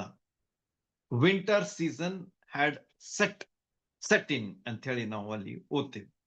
ಹೀಗೆ ಈ ಒಂದು ಚಳಿಗಾಲ ಸಮುದ್ರ ಪ್ರಯಾಣಕ್ಕೆ it is not a convenient season. ಅಂದ್ರೆ ಇದೊಂದು ಬಹಳ ಅನುಕೂಲಕರವಾದಂತಹ ಒಂದು ಸೀಸನ್ ಅಥವಾ ಒಂದು ಕಾಲವಾಗಿರ್ಲಿಲ್ಲ ಅಂತ ಹೇಳಿ ಅನುಭವದಿಂದ ಅಲ್ಲಿ ತಿಳಿದಂತಹ ಒಂದು ವಿಷಯ. ಫೇರ್ ಹೆವನ್‌ಗೆ ಬಂದಿದ್ದಾರೆ, ಹಡಗ ನಿಂತಿದೆ, ಚಳಿಗಾಲ ಆರಂಭವಾಗಿದೆ. ಈಗ ಅವ್ರ ಮುಂದೆ ಒಂದು ಪ್ರಶ್ನೆ. ಚಳಿಗಾಲದಲ್ಲಿ ಹವಾಮಾನ ಅಂದ್ರೆ ಈ ಹಡಗುಗಳ ಪ್ರಯಾಣದಲ್ಲಿ ಅದು ಒಂದು ಅನುಕೂಲಕರ ಆಗಿರುವುದಿಲ್ಲ. ಆದ ಕಾರಣ ನಾವು ಏನ್ ಮಾಡಬೇಕು? Either you have to stay in that place or take the risk and travel further. ಹೇಳ್ತೇನೆ ನಿಮ್ಗೆ ಕನ್ನಡದಲ್ಲಿ. ನಿರ್ಣಯ ನೀವು ಮಾಡಬೇಕು. ಅದೇನಂತಂದ್ರೆ ಫೇರ್ ಹೇವನ್‌ದಲ್ಲಿಯೇ ನೀವು ನಿಲ್ಬೇಕು. ಚಳಿಗಾಲ ಮುಗಿಯುವ ತನಕ 3 ತಿಂಗಳು ಸಾಧಾರಣ. ಆಮೇಲೆ ಏನ್ ಮಾಡ್ಬೇಕು? ಪ್ರಯಾಣ ಮಾಡ್ಬೇಕು, ಮುಂದುವರಿಸಬೇಕು. ಒಂದು ಆಪ್ಷನ್ ಅಂದ್ರೆ ಒಂದು ಆಯ್ಕೆ. ಇಲ್ಲ ಅಂತಂದ್ರೆ ಏನಾಗ್ತದೆ ಆಗ್ಲಿ, ನಾವು ಹಡಗದ ಪ್ರಯಾಣ ಮುಂದುವರಿಸೋಣ. ಒಂದ್ ವೇಳೆ ಗಾಳಿ ನಮಗೆ ಅನುಕೂಲ ಇರಲಿ, ಪ್ರತಿಕೂಲ ಇರಲಿ, ಅದನ್ನು ಎದುರಿಸೋಣ, ನಾವು ಹೋಗೇ ಬಿಡೋಣ ಎನ್ನುವಂತ ಎರಡನೇ ಒಂದು ಆಯ್ಕೆ. ಆಗೇನಾಯ್ತು ಅಂತಂದ್ರೆ ಪೌಲನಿಗೆ ಒಂದು ಅವಕಾಶ ಅಲ್ಲಿ ಸಿಗ್ತದೆ. Paul got an opportunity. ಅವನು ಅಲ್ಲಿದ್ದಂತಹ ಜನರಿಗೆ ದೇವರಾತ್ಮನ ಪವಿತ್ರಾತ್ಮನ ಪ್ರೇರಿತನಾಗಿ ಅದು ಆತನ ಹೇಳ್ತಾನೆ. ಏನಂತ ಹೇಳಿ ನೋಡ್ರಿ, ಅಲ್ಲಿ ಅವನು ಅವ್ರಿಗೆ ಹೇಳ್ತಾನೆ ಏನಂತ ಹೇಳಿ, ಈ ಒಂದು ಚಳಿಗಾಲ ಪ್ರಯಾಣಕ್ಕೆ ಅಪಾಯಕಾರಿಯಾದಂತಹ ಒಂದು ಸಮಯ. ಪ್ರಯಾಣ ಇಂಥ ಸಮಯದಲ್ಲಿ, ಇಂಥ ಹವಾಮಾನದಲ್ಲಿ ಮಾಡುವುದು ಬಹಳ ಅಪಾಯಕಾರಿ. ಸರಕಿಗೂ ಅಪಾಯಕಾರಿ, ಹಡಗಿಗೂ ಅಪಾಯಕಾರಿ, ಮನುಷ್ಯರ ಜೀವನಕ್ಕೂ ಅಪಾಯಕಾರಿ. ಈ 3 ವಿಷಯಗಳನ್ನ ತೆಗೆದುಕೊಂಡು ಪವಿತ್ರಾತ್ಮ ಪ್ರೇರಿತನಾಗಿ ಪೌಲನು ಅಲ್ಲಿದ್ದಂಥ ಹಡಗನ ಜನರಿಗೆ ಹೇಳ್ದ. 276 ಕೇಳೋರು ಎಷ್ಟು ಜನ? 275, because he was the 276th person ಅಂತ ತಿಳ್ಕೊಡ್ರಿ, ಅಥವಾ ಫಸ್ಟ್ ಪರ್ಸನ್ ಅಂತ ತಿಳ್ಕೊಡ್ರಿ. 275 ಜನರು ಅಲ್ಲಿ ಉಳಿದಂಥವ್ರು ಕೇಳ್ತಾ ಇದ್ದಾರೆ. ಆಗ ಏನಾಯ್ತಂತಂದ್ರೆ ಲೂಸ್ಯ ಮತ್ತು ಯೂಲ್ಯ ಮತ್ತು ಶತಾಧಿಪತಿಯಾದಂತ ಯೂಲ್ಯ ಅವನು ಏನ್ ಮಾಡಿದ ಅಂತಂದ್ರೆ ಹಡಗಿನ ಯಜಮಾನ ಮತ್ತು ನಾವಿಕರ ಒಂದು ಮಾತನ್ನ ಮತ್ತು ಹಡಗಿನಲ್ಲಿ ಉಳಿದ ಜನರ ಮಾತನ್ನ ಆತನು ಕೇಳಿದ. ಅದೇನಾಗಿತ್ತಂತಂದ್ರೆ, ನಾವು ಹೇಗೆ ಮಾಡಿದ್ರು ನಾವು ಇಲ್ಲಿ ಚಳಿಗಾಲ ಕಳೆಯುವುದು ಬೇಡ, ನಾವು ಪ್ರಯಾಣ ಮುಂದುವರಿಸೋಣ ಎಂಬುದಾಗಿ ಅಲ್ಲಿ ಇದ್ದಂತಹ 3 ಗುಂಪಿನ ಜನ ಹೇಳಿದ್ನಲ್ಲಿ, ನಾವಿಕರು, ಯಜಮಾನನು, ಉಳಿದಂತಹ ಜನರು. 3 ಜನ ಇವರು ಒಂದ್ ಕಡೆ ಇದ್ದಾರೆ, 273 are on the other side. ಅದರಲ್ಲಿ ಶತಾಧಿಪತಿ ಒಬ್ಬ ಕೇಳ್ತಾನೆ, 272 ಹೇಳ್ತಾ ಇದ್ದಾರೆ. ಈ ರೀತಿಯಾಗಿ ಅವ್ರು ಏನ್ ಹೇಳಿದ್ರಂತಂದ್ರೆ, ನಾವು ಹೋಗೇ ಬಿಡೋಣ, ಏನಾದಾಗ ಈ ಸ್ಥಳದಲ್ಲಿ ನಾವು ಚಳಿಗಾಲ ಕಳೆಯೋದು ಬೇಡ ಅಂತೇಳಿ ಅವರ ಒಂದು ಮಾತು ಅಲ್ಲಿ ಬಂತು. ಪೌಲ ಏನ್ ಹೇಳಿದ್ದ? ಇಲ್ಲೇ ಇರೋಣ, ಯಾಕಂದ್ರೆ ಚಳಿಗಾಲದಲ್ಲಿ ಪ್ರಯಾಣ ಮಾಡುವುದು ದುಸ್ತರ, ಬೇಡ. ಆದ್ರೆ ಇವ್ರು ಹೇಳ್ತಾ ಇದ್ದಾರೆ, ಇಲ್ಲ, ನಾವು ಇಲ್ಲಿರುವುದು ಅಪಾಯಕಾರಿ, ನಾವು ಪ್ರಯಾಣ ಮಾಡೇ ಬಿಡೋಣ ಅಂತೇಳಿ. ಆಗ ಶತಾಧಿಪತಿ ಏನ್ ಮಾಡಿಬಿಟ್ಟ ಅಂತಂದ್ರೆ, ಮೆಜಾರಿಟಿ ಕ್ಯಾರೀಸ್ ದ ಪಾಯಿಂಟ್ ಅಂತ ಹೇಳ್ತಾರಲ್ಲ, ಆ ರೀತಿಯಾಗಿ ಅವನೇನ್ ಮಾಡಿಬಿಟ್ಟ, ಆ ಬಹುಸಂಖ್ಯಾತರ ಮಾತನ್ನ ಕೇಳಿಬಿಟ್ಟ. Maybe was influenced. ಅವರ ಮಾತಿಗೆ ಅವನು ಒಳ್ಳೆ ಅನ್ಸಿರ್ಬೋದು ಅವನಿಗೆ, ಅಥವಾ ಏನಪ್ಪಾ ಇಷ್ಟು ಜನ ಹೇಳ್ತಾರಂದ್ರೆ ಅದರಲ್ಲಿ ಸತ್ಯ ಇರ್ಬೋದು ಎನ್ನುವಂಥ ವಿಚಾರ ಅವನು ಬಂದಿರ್ಬೋದು. ಏನೇ ಇರಲಿ, ಅವ್ರು ಏನ್ ಮಾಡಿದ್ರು ಅಂತಂದ್ರೆ ಪ್ರಯಾಣವನ್ನ ಮುಂದುವರಿಸಿದ್ರು ಅಂತ ಹೇಳಿ ನಮಗ ಅಲ್ಲಿ 12ನೇ ವಚನದಲ್ಲಿ ಕಂಡು ಬರ್ತದೆ. ಆಗ ಏನಾಯ್ತಂತಂದ್ರೆ ಕ್ರೇತ್ ದ್ವೀಪದ ಬಂದರಾದಂತ ಫೋಯಿನಿಕ್ಸ್ ಕಡೆಗೆ ಇವರು ಹೊರಟಿದ್ದಾರೆ. ನೆಕ್ಸ್ಟ್ ಹೇಳಿದ್ನಲ್ಲ ನಿಮ್ಗೆ, ಬಹಳಷ್ಟು ಇನ್ನು ಸ್ಟಾಪ್ ಓವರ್ಸ್ ಇವೆ ಅಂತ ಹೇಳಿ. ಈಗ ನೆಕ್ಸ್ಟ್ ಹಾರ್ಬರ್ ಯಾವ್ದಂತಂದ್ರೆ ಪೋರ್ಟ್ ಅಥವಾ ಹಾರ್ಬರ್ ಅಥವಾ ಬಂದರು ಅಂತ ಹೇಳ್ತೀವಲ್ಲ, ಅದ್ ಯಾವ್ದಾಗಿತ್ತು ಅಂತಂದ್ರೆ ಫೋಯಿನಿಕ್ಸ್. ಫೋಯಿನಿಕ್ಸ್ ಕಡೆಗೆ ಇವ್ರು ಹೊಂಟ್ರು. ಎದನ್ನ ಬಿಟ್ರು? ಇದನ್ನ ಈ ಹಿಂದಿನ ಒಂದು ಸ್ಥಳವನ್ನ ಬಿಟ್ಟು ಇವ್ರು ಎಲ್ಲಿ ಹೋಗ್ತಾ ಇದ್ದಾರೆ ಅಂತಂದ್ರೆ ಫೋಯಿನಿಕ್ಸ್ ಕಡೆಗೆ ಅವರು ಹೋಗ್ತಾ ಇದ್ದಾರೆ. 13-14 ವಚನಗಳನ್ನ ನಾವು ನೋಡುವಾಗ, ಹೋಗುತ್ತಿದ್ದ ಹಾಗೆ ದಕ್ಷಿಣ ಗಾಳಿ ಸಾವಕಾಶವಾಗಿ ಬೀಸಲಿಕ್ಕೆ ಶುರುವಾಯ್ತು. ನಾ ಹೇಳಿದಲ್ಲ ನಿಮಗೆ, ಗಾಳಿಯ ಒಂದು ಶಕ್ತಿ ಎಷ್ಟಿರ್ತದ ಅಂತ ಹೇಳಿ. ದಕ್ಷಿಣ ಗಾಳಿ ಬೀಸ್ಲಿಕ್ಕೆ ಶುರು ಆದ ಕೂಡಲೇ ಇವ್ರ ಹಡಗ್ ಸ್ವಲ್ಪ ಜೋರಾಗಿ ಹೋಗ್ಲಿಕ್ಕೆ ಶುರು ಆಯ್ತು. ಯಾಕಂದ್ರೆ ಅದು ಅವರಿಗೆ ಪರವಾದ, ಅಂದ್ರೆ ಅವರು ಹೋಗುವಂತ ಡೈರೆಕ್ಷನ್ ದಲ್ಲಿ ಬೀಸಿದ ಕಾರಣ ಅದು ಅವರಿಗೆ ಒಂದು ಒಳ್ಳೆ ಚಾಲನೆಯನ್ನ ಕೊಟ್ಟಿತ್ತು. ಆಮೇಲೆ ಏನಾಯ್ತು ಅಂತ ಹೇಳಿ ನಾವು ಇಲ್ಲಿ ಓದ್ತೇವೆ, ಅವರೆಲ್ಲ ಬೇಗನೆ ಹೋಗಿ ಫೋಯಿನಿಕ್ಸ್ ಮುಟ್ಟುತ್ತೇವೆ ಅಂತ ಹೇಳಿ ಅವರು ವಿಚಾರ ಮಾಡ್ಲಿಕ್ಕೆ ಶುರು ಮಾಡಿದ್ರು. ನಾವು ವಿ ವಿಲ್ ರೀಚ್ ಫೈನಿಕ್ಸ್, ಇಂಗ್ಲಿಷ್ ನಲ್ಲಿ ಫಿನಿಕ್ಸ್ ಅಂತಾರೆ, ಇನ್ ಕನ್ನಡದಲ್ಲಿ ಫೋಯಿನಿಕ್ಸ್ ಅಂತಾರೆ. ಈ ಫೋಯಿನಿಕ್ಸ್ ನಾವು ಬೇಗ ಹೋಗಿ ಮುಟ್ಬಿಡ್ತೇವೆ ಈಗ. ಯಾಕಂದ್ರೆ ಹಾಯಿ ಹಡಗಕ್ಕೆ ನಮಗೆ ಒಂದು ಅನುಕೂಲಕರ ವಾತಾವರಣ ಇದೆ, ದಕ್ಷಿಣ ಕಡೆಗೆ ಗಾಳಿ ಬೀಸ್ತಾ ಇದೆ ಅಂತ ಹೇಳಿ ಅವ್ರು ದೇವರ್ ಆಲ್ ಇಮ್ಯಾಜಿನಿಂಗ್, ವಿಚಾರ ಮಾಡಿ ಹೋಗ್ತಾ ಇದ್ದಾರೆ. ಆದ್ರೆ ಏನಾಯ್ತು ಅಂತಂದ್ರೆ 15ನೇ ವಚನಕ್ಕೆ ನೀವು ಬರುವಾಗ ಅಲ್ಲಿ ಬೇರೆನೇ ಆಗ್ಬಿಡ್ತದೆ. ಬಿರುಗಾಳಿ ಬಂದ್ಬಿಡ್ತದೆ, ಉತ್ತರಕ್ಕೆ ಅದು ಬೀಸ್ಲಿಕ್ಕೆ ಶುರು ಮಾಡ್ತದೆ. ನೋಡ್ರಿ, to adverse things have taken place. ಈಗ ದಕ್ಷಿಣ ಕಡೆಗೆ ಗಾಳಿ ಬೀಸ್ತಾ ಇತ್ತು, ಹಡಗ ಜೋರಾಗಿ ಹೋಗ್ತಾ ಇತ್ತು, ದಟ್ ವಾಸ್ ಫೈನ್. ಆದ್ರೆ ಈಗ ವಿರುದ್ಧ ದಿಶೆಯಿಂದ ಗಾಳಿ ಬೀಸ್ತಾ ಇದೆ, from north to the towards the ship. ಈ ಹಡಗಿನಕ್ಕೆ ಅದು ಉತ್ತರದಿಂದ ಗಾಳಿ ಬೀಸಿದ ಕಾರಣ ಬಹಳಷ್ಟು ಸಮಸ್ಯೆ ಆಗ್ಬಿಡ್ತು. ಈಗ ಹಡಗ ಮುಂದೆ ಹೋಗೋದು ಬಿಟ್ಟು ಅದು ಹಿಂದೆ ಬರುವಂತ ಒಂದು ಸ್ಥಿತಿಯಲ್ಲಿ ಉಂಟಾಯಿತು ಅಂತ ಹೇಳಿ ನಿಮಗ ಅಲ್ಲಿ ಕಂಡು ಬರ್ತದೆ. ಬಹಳಷ್ಟು ಸಮಸ್ಯೆಯನ್ನ ಅವರು ಈಗ ಎದುರಿಸುವಂತಹ ಒಂದು ವಾತಾವರಣದಲ್ಲಿ ಉಂಟಾಯಿತು. ಯಾಕಂದ್ರೆ ಅದು ಉತ್ತರದಿಂದ ಬೀಸಿದಂತ ಬಿರುಗಾಳಿ ಆಗಿತ್ತು. ಬಿರುಗಾಳಿ ಅಂತ ನಿಮ್ಗೆ ಗೊತ್ತಿದೆ ಯಾವ ರೀತಿಯಾಗಿ. It has got speed and it has got power, ಎರಡೂ ಇರ್ತದೆ. ಅದಕ್ಕೆ ವೇಗವಾಗಿ ಅದು ಬೀಸ್ತದೆ, ಆಮೇಲೆ ಅದಕ್ಕೆ ಶಕ್ತಿಯೂ ಸಹ ಇರ್ತದೆ. ಈ ರೀತಿಯಾಗಿ ಈ ಎರಡು ವಿಷಯಗಳನ್ನು ಒಳಗೊಂಡಂತ ಈ ಒಂದು ಬಿರುಗಾಳಿ ಉತ್ತರದಿಂದ ಬಂದ್ಬಿಡ್ತು. ಆಗ ಇವರಿಗೆ ಬಹಳ ಸಮಸ್ಯೆ ಆಗ್ಬಿಡ್ತು. ಹಡಗನ್ನ ನಿಯಂತ್ರಿಸ್ಲಿಕ್ಕೆ ಆಗ್ತಾ ಇಲ್ಲ. ಆ ಹೈ ಹಡಗನ್ನ ಹಿಡ್ಕೊಂಡು ಆ ಕಡೆ ಈ ಕಡೆ ಮಾಡ್ತಾ ಇದ್ದಾರೆ ಅವರು. ಈ ಎಷ್ಟು ಹೈಗಳು ಇರ್ತಾವ ಅವನ್ನೆಲ್ಲ ಅವ್ರು ಕಂಟ್ರೋಲ್ ಮಾಡ್ಬೇಕಲ್ಲ. ಅದನ್ನ ಸ್ವಲ್ಪ ಸ್ವಲ್ಪ ಅದರ ಡೈರೆಕ್ಷನ್, ದಿಕ್ಕು ಚೇಂಜ್ ಮಾಡ್ತಾ ಹೋಗ್ಬೇಕು. ಹೆಂಗರ್ ಮಾಡಿ ಅದು first of all it should be in balance. ಮೊದಲೇದಾಗಿ ಒಂದು ಸಮತೋಲ ಸ್ಥಿತಿಯಲ್ಲಿ ಇರಬೇಕು, ಇಲ್ಲದ್ರೆ ಮುಳುಗ್ಲಿಕ್ಕೆ ಶುರು ಆಗ್ತದ. ಆ ಕಡೆ ಈ ಕಡೆ ಆಗ್ತದ, ಮುಳುಗಿ ಹೋಗ್ಬಿಡ್ತದೆ, ನೀರ್ ಒಳಗ್ ಬಂದ್ಬಿಡ್ತದೆ, ಎಲ್ಲರೂ ನಾಶ ಆಗುವಂತ ಸ್ಥಿತಿ. ಇಂಥ ಒಂದು ಈಗ ಅಲ್ಲಿ ಒಂದು ಸಂದರ್ಭ ಅಲ್ಲಿ ಬಂತು ಅಂತ ಹೇಳಿ ನಮಗ ಕಂಡು ಬರ್ತದೆ. ಆಮೇಲೆ ಏನಾಯ್ತಂತಂದ್ರೆ 15ನೇ ವಚನದಲ್ಲಿ ಅವ್ರು ಏನ್ ಮಾಡಿದ್ರು, ಹಾಯಿ ಹಡಗಗಳನ್ನು ಬಹಳಷ್ಟು ಪ್ರಯತ್ನ ಮಾಡಿದ್ರು ಅವರು. They try to control by means of this ಹಾಯಿಗಳನ್ನ ಕಂಟ್ರೋಲ್ ಮಾಡ್ಲಿಕ್ಕೆ ಪ್ರಯತ್ನ ಮಾಡಿದ್ರು. ಆದ್ರೆ ಅವ್ರಿಗೆ ಆಗ್ಲಿಲ್ಲ. ಅದ ಕಾರಣ ಅವ್ರು ಬಿಟ್ಬಿಟ್ರು. ಯಾಕಂದ್ರೆ ಅದು wind was so powerful that ಅವ್ರನ್ನ ಸರಿಸಿ ಹೋಗಿತ್ತಿತ್ತು. ಅದು ಅಷ್ಟು ಜೋರಾಗಿ ಹಡಗು ಹವೆಯಲ್ಲಿ ಬೀಸ್ತಾ ಇತ್ತು ಅಂತ ಹೇಳಿ ನಮಗೆ ಕಂಡು ಬರ್ತದೆ. ಆಮೇಲೆ ಅವರು ಏನ್ ಮಾಡಿದ್ರು ಅಂತಂದ್ರೆ ನೂಕಿಕೊಂಡು ಹೋಗುವಂತ ಒಂದು ಪ್ರಸಂಗ ಬಂತು. ಅಂದ್ರೆ ಜೋರಾಗಿ ಅವರು ಅದನ್ನ ತಳ್ಳುವಂತಹ ಒಂದು ಸ್ಥಿತಿಯಲ್ಲಿ ಬಂತು ಅಂತ ಹೇಳಿ ನಮಗ ಅಲ್ಲಿ 16ನೇ ವಚನ ತಿಳಿಸ್ತದೆ. ಆಮೇಲೆ ಇನ್ನು ಕ್ರೇಟ್ ದ್ವೀಪ ಇನ್ನೊಂದು 20-30 ಮೈಲ್ ಹೋಗ್ಬೇಕು. 20 to 30 mile was the distance.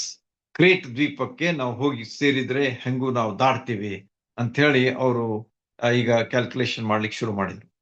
ನೋಡ್ರಿ, ಈಗ ಎಷ್ಟು ದುಸ್ತರವಾದಂತ ಕಠಿಣವಾದಂತ ಒಂದು ಪ್ರಸಂಗಕ್ಕೆ ಅವರು ಬಂದು ಮುಟ್ತಾರೆ.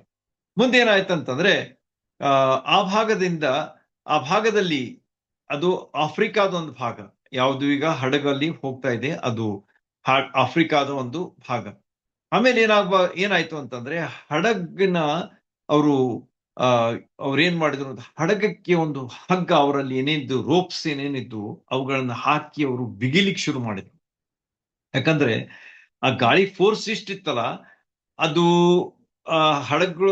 ಹಡಗಿನ ಭಾಗಗಳು ಬೇರೆ ಬೇರೆ ಆಗಿ ತೂರಿ ಹೋಗ್ಬಹುದಾದಂತಹ ಒಂದು ಸ್ಥಿತಿಯಲ್ಲಿ ಇತ್ತು. ಯಾಕಂದ್ರೆ ಆಗಿನ ಕಾಲದಲ್ಲಿ ಅಷ್ಟು advanced ship building was not there ಅನಿಸ್ತದ ನನಗೆ. ಯಾಕಂದ್ರೆ ಇಲ್ಲಿ ಆದಂತ ಸ್ಥಿತಿ ನೋಡಿದ್ರೆ ಅವ್ರು ಏನ್ ಮಾಡಿದ್ರು ಅಂತಂದ್ರೆ ಹಗ್ಗಗಳನ್ನ ಹಾಕಿ ಅದನ್ನ ಸುತ್ತಿದ್ರಂತ, so that they will not part, ಅಂದ್ರೆ ಬೇರೆ ಬೇರೆ ಆಗಿ ಹೋಗ್ಬಿಡ್ಬಾರ್ದು ಅಂತ ಹೇಳಿ ಅವುಗಳನ್ನ ಅವರು ಕೆಳಗಿನಿಂದ ಮೇಲಿನ ತನಕ ಅದನ್ನ ಸುತ್ತಿದ್ರು ಅಂತ ಹೇಳಿ ಅಲ್ಲಿ ನೀವು ಓದ್ತೀರಿ.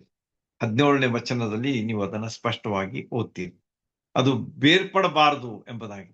ಆಮೇಲೆ ಏನಾಯ್ತು ಅಂತಂದ್ರೆ ದಕ್ಷಿಣ ಆಫ್ರಿಕಾದ ಒಂದು ಭಾಗದಲ್ಲಿ ಏನಿತ್ತು ಅಂತಂದ್ರೆ ಅಲ್ಲಿ ಉಸುಕು ಬಹಳ ಅಂದ್ರೆ ಏನಂತ ಲೂಸ್ ಸಾಯಿಲ್, ಲೂಸ್ ಸ್ಯಾಂಡ್ ಇತ್ತಲ್ಲ. ಅದಕ್ಕೆ ಅವ್ರು ಕಳ್ಳು ಸುಬ್ ಅಂತ ಕರೀತಾರೆ. ಕ್ವಿಕ್ ಸ್ಯಾಂಡ್ ಅಂತಾರೆ ಅದಕ್ಕೆ. ಕಳ್ಳು ಸುಬ್ ಅಂತಂದ್ರೆ ಕ್ವಿಕ್ ಸ್ಯಾಂಡ್. ಈ ಕ್ವಿಕ್ ಸ್ಯಾಂಡ್ ಏನ್ ಮಾಡಿದ್ರು ಅಂತಂದ್ರೆ ಅಲ್ಲಿ ಸಿಕ್ಕಿಕೊಳ್ಬಾರ್ದು. ಒಂದ್ ವೇಳೆ ಈ ಹಡಗು ಹಾಗೆ ತೂರಿಕೊಂಡು ಹೋಗಿ ಕಡೆಗೆ ದಕ್ಷಿಣ ಆಫ್ರಿಕಾದಲ್ಲಿ ಒಂದು ದಂಡೆಯಲ್ಲಿ ಹೋಗಿ ಅಲ್ಲಿದ್ದಂತ ಕ್ವಿಕ್ ಸ್ಯಾಂಡ್ ದಲ್ಲಿ ಕಳ್ಳು ಸುಬಿನಲ್ಲಿ ಹೋಗಿ ಅದು ಸಿಕ್ ಹಾಕೊಂಡ್ಬಿಟ್ರೆ it will be very difficult to come out ಎಂಬುದಾಗಿ ಅವ್ರು ಏನ್ ಮಾಡಿದ್ರು ಅಂತಂದ್ರೆ ಆ ಬಹಳಷ್ಟು ಹಾಯಿಯನ್ನ ಸಡಿಲಿಸಿದ್ರು, ನೂಕುವ ಪ್ರಯತ್ನ ಮಾಡಿದ್ರು. ಬಿರುಗಾಳಿ ಬೀಸ್ತಾ ಇದೆ, ಹಡಗು ತೂಗಾಡ್ತಾ ಇದೆ, ಆ ಕಡೆ ಈ ಕಡೆ ಆಗ್ತಾ ಇದೆ. ಇಂಥ ಒಂದು ಅಪಾಯಕಾರಿಯಾದಂತಹ ಒಂದು ವಾತಾವರಣ ಅಲ್ಲಿ ನಮಗೆ ಕಂಡು ಬರ್ತಾ ಇದೆ. I think you can experience that. ನಾನು ಹೇಳ್ತಾ ಇದ್ದಾಗೆ ನೀವು ಅದನ್ನ ನಿಮ್ ಕಣ್ಣು ಮುಂದೆ ತೆಗೆದುಕೊಂಡು ಬರ್ರಿ. ಆಗ you can also feel the seriousness of the the the ship the voyage, the difficult time of the voyage ಅಂತ ಹೇಳಿ ನಮ್ಗೆ ಡೆಫಿನೆಟ್ಲಿ ಕಂಡು ಬರ್ತದೆ. ಅದ ಕಾರಣ ಇದನ್ನ ನೀವು ವಿಜುವಲೈಸ್ ಮಾಡ್ರಿ, ಅದನ್ನ ಅನುಭವಿಸ್ರಿ, ಆಗ ನಿಮ್ಗೆ ಅದರ ಸೀರಿಯಸ್ನೆಸ್ ಗೊತ್ತಾಗ್ತದೆ. ಆಮೇಲೆ ಏನಾಯ್ತು ಅಂತಂದ್ರೆ they waited for some time. ಈಗ ಅವ್ರು ಏನ್ ಮಾಡಿದ್ರು, ಒಂದ್ ದಿವ್ಸ ಕಾಯ್ದುಕೊಳ್ಳೋಣ, ಆಮೇಲೆ ಏನ್ ಮಾಡೋಣ ಅಂತಂದ್ರೆ ಈಗ ನಾವು ಹಡಗನ್ನ ಸ್ವಲ್ಪ ಖಾಲಿ ಮಾಡ್ಬೇಕು. ಯಾಕಂದ್ರೆ ಅದರ ವಜ್ಜೆ ಖಾಲಿ ಆತಂದ್ರೆ the rocking will be reduced. ಆ ಕಡೆ ಈ ಕಡೆ ತೊಳ್ಳಾಡೋದು ಸ್ವಲ್ಪ ಕಡಿಮೆ ಆಗ್ತದೆ. ಅದ ಕಾರಣ ನಾವೇನ್ ಮಾಡೋಣ, ಸರಕನ್ನು ಎತ್ತಿ ಹಾಕ್ಬೇಕಾಗ್ತದೆ. ಒಂದ್ ದಿವ್ಸ ಕಾಯ್ದುಕೊಳ್ಳೋಣ, ಇಲ್ದರೆ ಅದು ಸರಕನು ಹೋಗ್ತದೆ, ಆಮೇಲೆ ಬಹಳಷ್ಟು ಸಮಸ್ಯೆ ಆಗ್ತದೆ ಅಂತ ಹೇಳಿ they waited for one day. ಆಮೇಲೆ ಏನಾಯ್ತು ಅಂತಂದ್ರೆ ಏನು ಅದರಿಂದ ಏನು ಒಂದ್ ದಿವ್ಸ ಆದ್ರೂ ಬಿರುಗಾಳಿ ನಿಲ್ಲಿಲ್ಲ.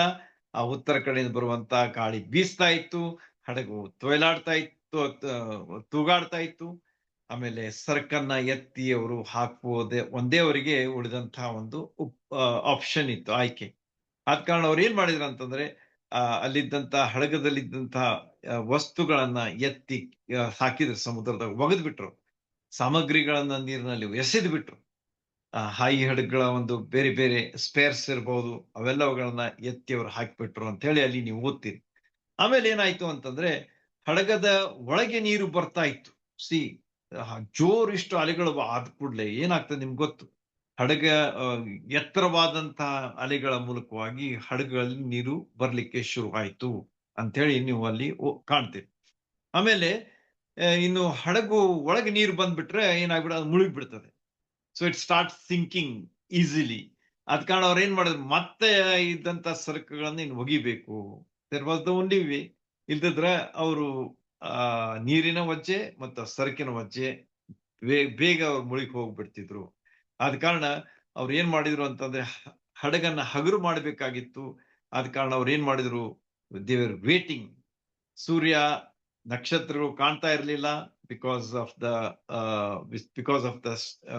ಏನಂತಾರೆ ಬಿರುಗಾಳಿಯಿಂದ ಇವೆಲ್ಲ ವಿಷಯಗಳು ಅವರಿಗೆ ಕಾಣ್ತಿರ್ಲಿಲ್ಲ. ಸೊ ದೇವರ್ ವೇಟಿಂಗ್ ಫಾರ್ ದ ಲೈಟ್. ಇನ್ನು ಬೆಳಗ್ಗೆ ಆದ ಕೂಡಲೇ ನಾವು ಏನಾರ ಮಾಡಬೇಕು, ನಾವು ಅಳಿವು ಉಳಿವಿನ ಒಂದು ನಿರೀಕ್ಷೆಯಲ್ಲಿ ಅವರಿದ್ರು ಅಂತ ಹೇಳಿ ನಮಗೆ ಕಂಡು ಬರ್ತದೆ. ಆಮೇಲೆ ಜನರು ಬಹು ದಿವಸಗಳಿಂದ ಊಟನೂ ಮಾಡಿರ್ಲಿಲ್ಲ ಅಂತ 19-20 ವಚನಗಳು ನೀವು ನೋಡಿದ್ರೆ, ಬಹು ಜನರು ಊಟನೂ ಮಾಡಿರ್ಲಿಲ್ಲ. ಯಾಕಂತಂದ್ರೆ ಹಡಗಿನ ಉಳಿಯುವಿಕೆಗಾಗಿ ಅವ್ರು ಪ್ರಯತ್ನ ಮಾಡ್ತಾ ಇದ್ರು. They were trying to save the ship ಅಂತ ಹೇಳಿ ಅವ್ರ ಮುಂದೆ ಇದ್ದಂತಹ ಒಂದು ಚಾಲೆಂಜ್. ಅದರಲ್ಲಿ ಅವ್ರು ಮಗ್ನರಾಗ್ಬಿಟ್ಟಿದ್ರು, ಒಂದು ಕಾರಣ ಇರಬಹುದು. ಅಥವಾ ಎರಡನೇ ಕಾರಣ ಅಂತಂದ್ರೆ ಊಟ ಮಾಡ್ಲಿಕ್ಕೆ ವ್ಯವಸ್ಥೆ ಇರ್ಲಿಕ್ಕಿಲ್ಲ, ಯಾಕಂದ್ರೆ ಬಿರುಗಾಳಿಗೆ ಸಿಕ್ಕೊಂಡ್ಬಿಟ್ಟಿದ್ದಾರೆ.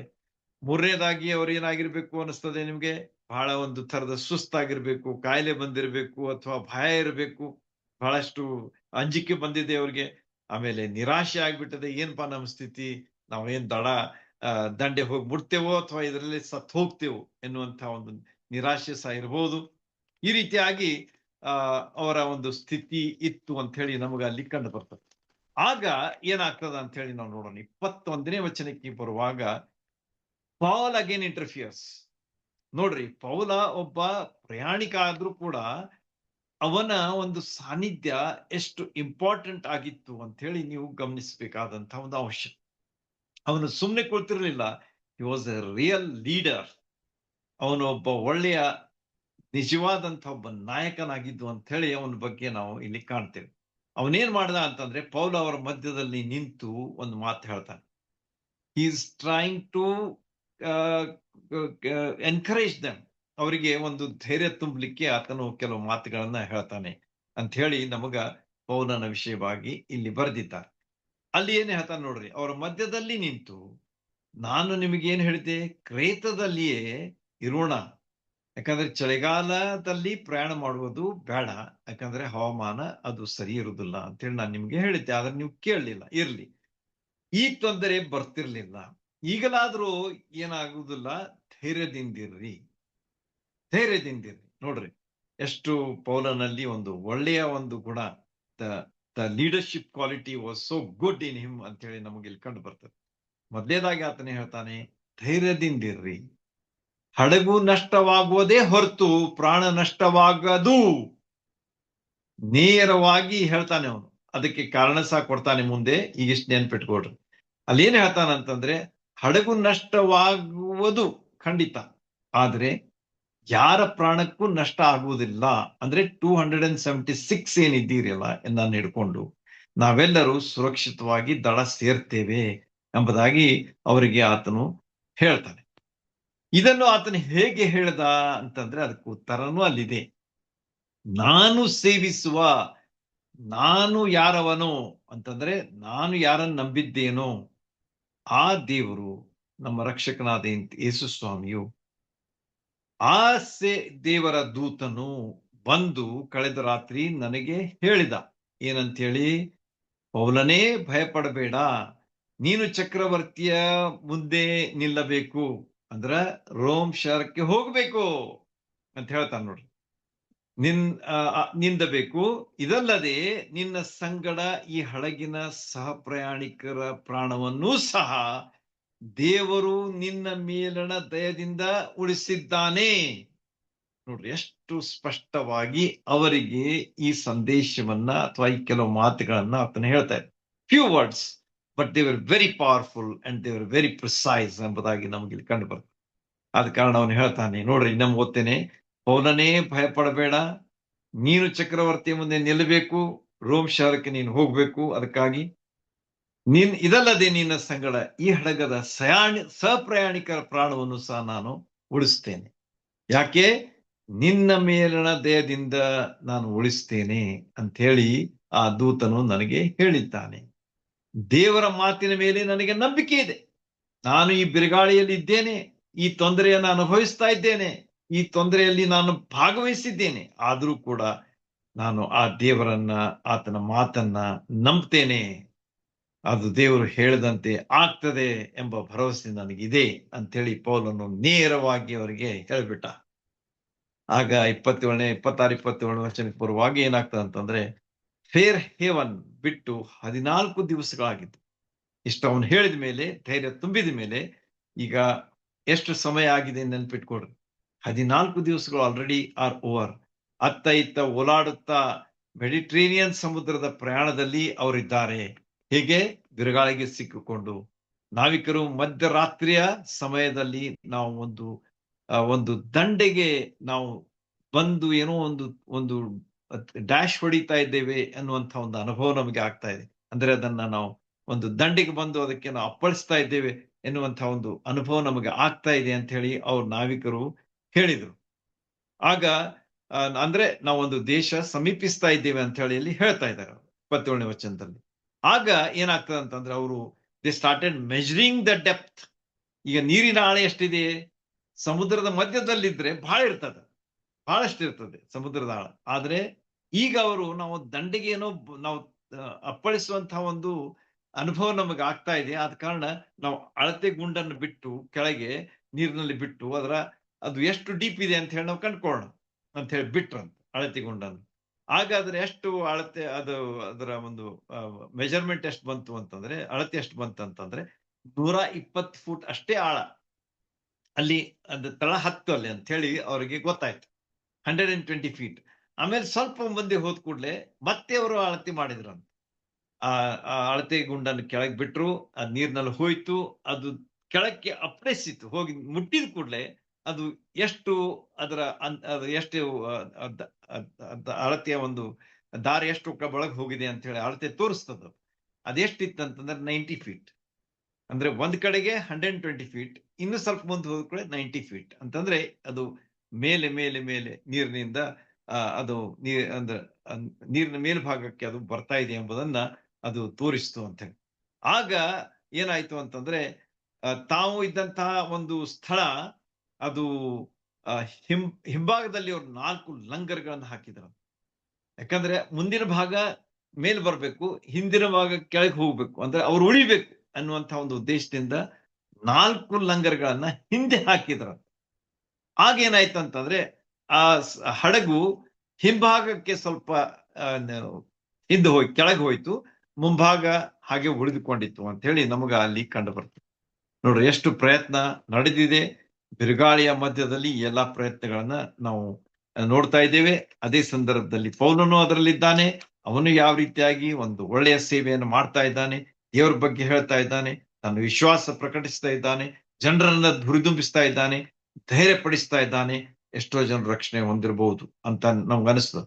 ಇರ್ಲಿ, 30ನೇ ವಚನಕ್ಕೆ ಬರುವಾಗ, ಜನರು ಮುಂಭಾಗದಲ್ಲಿ ಲಂಗರ್ ಹಾಕಬೇಕೆಂದು ಯೋಜಿಸಿ ಹಡಗು ಸಮುದ್ರದಲ್ಲಿ ಇಳಿದಾಗ ನಾವೇನ್ ಮಾಡ್ಬಿಡೋಣ, ಜಿಗಿದು ಪಾರಾಗಬೇಕು ಎಂಬ ವಿಚಾರವನ್ನ ಕೆಲವರು ಕೈದಿಗಳು ಮಾಡಿರ್ಬೇಕು ಅಂತ ಅನಿಸ್ತದ. ಹೆಸರು ಹೇಳಿಲ್ಲ, ಕೆಲವರು ಅಂತದೆ. ಅಂದ್ರೆ ಅವ್ರಿಗೆ ರೋಮ್ಗೆ ಹೋಗಿ ಏನು ನ್ಯಾಯ ತೀರ್ಪಿಗೆ ಯಾಕೆ ನಾವು ಒಳಗಾಗ್ಬೇಕು, ನಾವು ಇಲ್ಲೇ ದಾಟಿ ಬಿಡೋಣ ಅಂತೇಳಿ ಅವ್ರ ಪ್ರಯತ್ನ ಮಾಡ್ಲಿಕ್ಕೆ ಶುರು ಮಾಡಿ.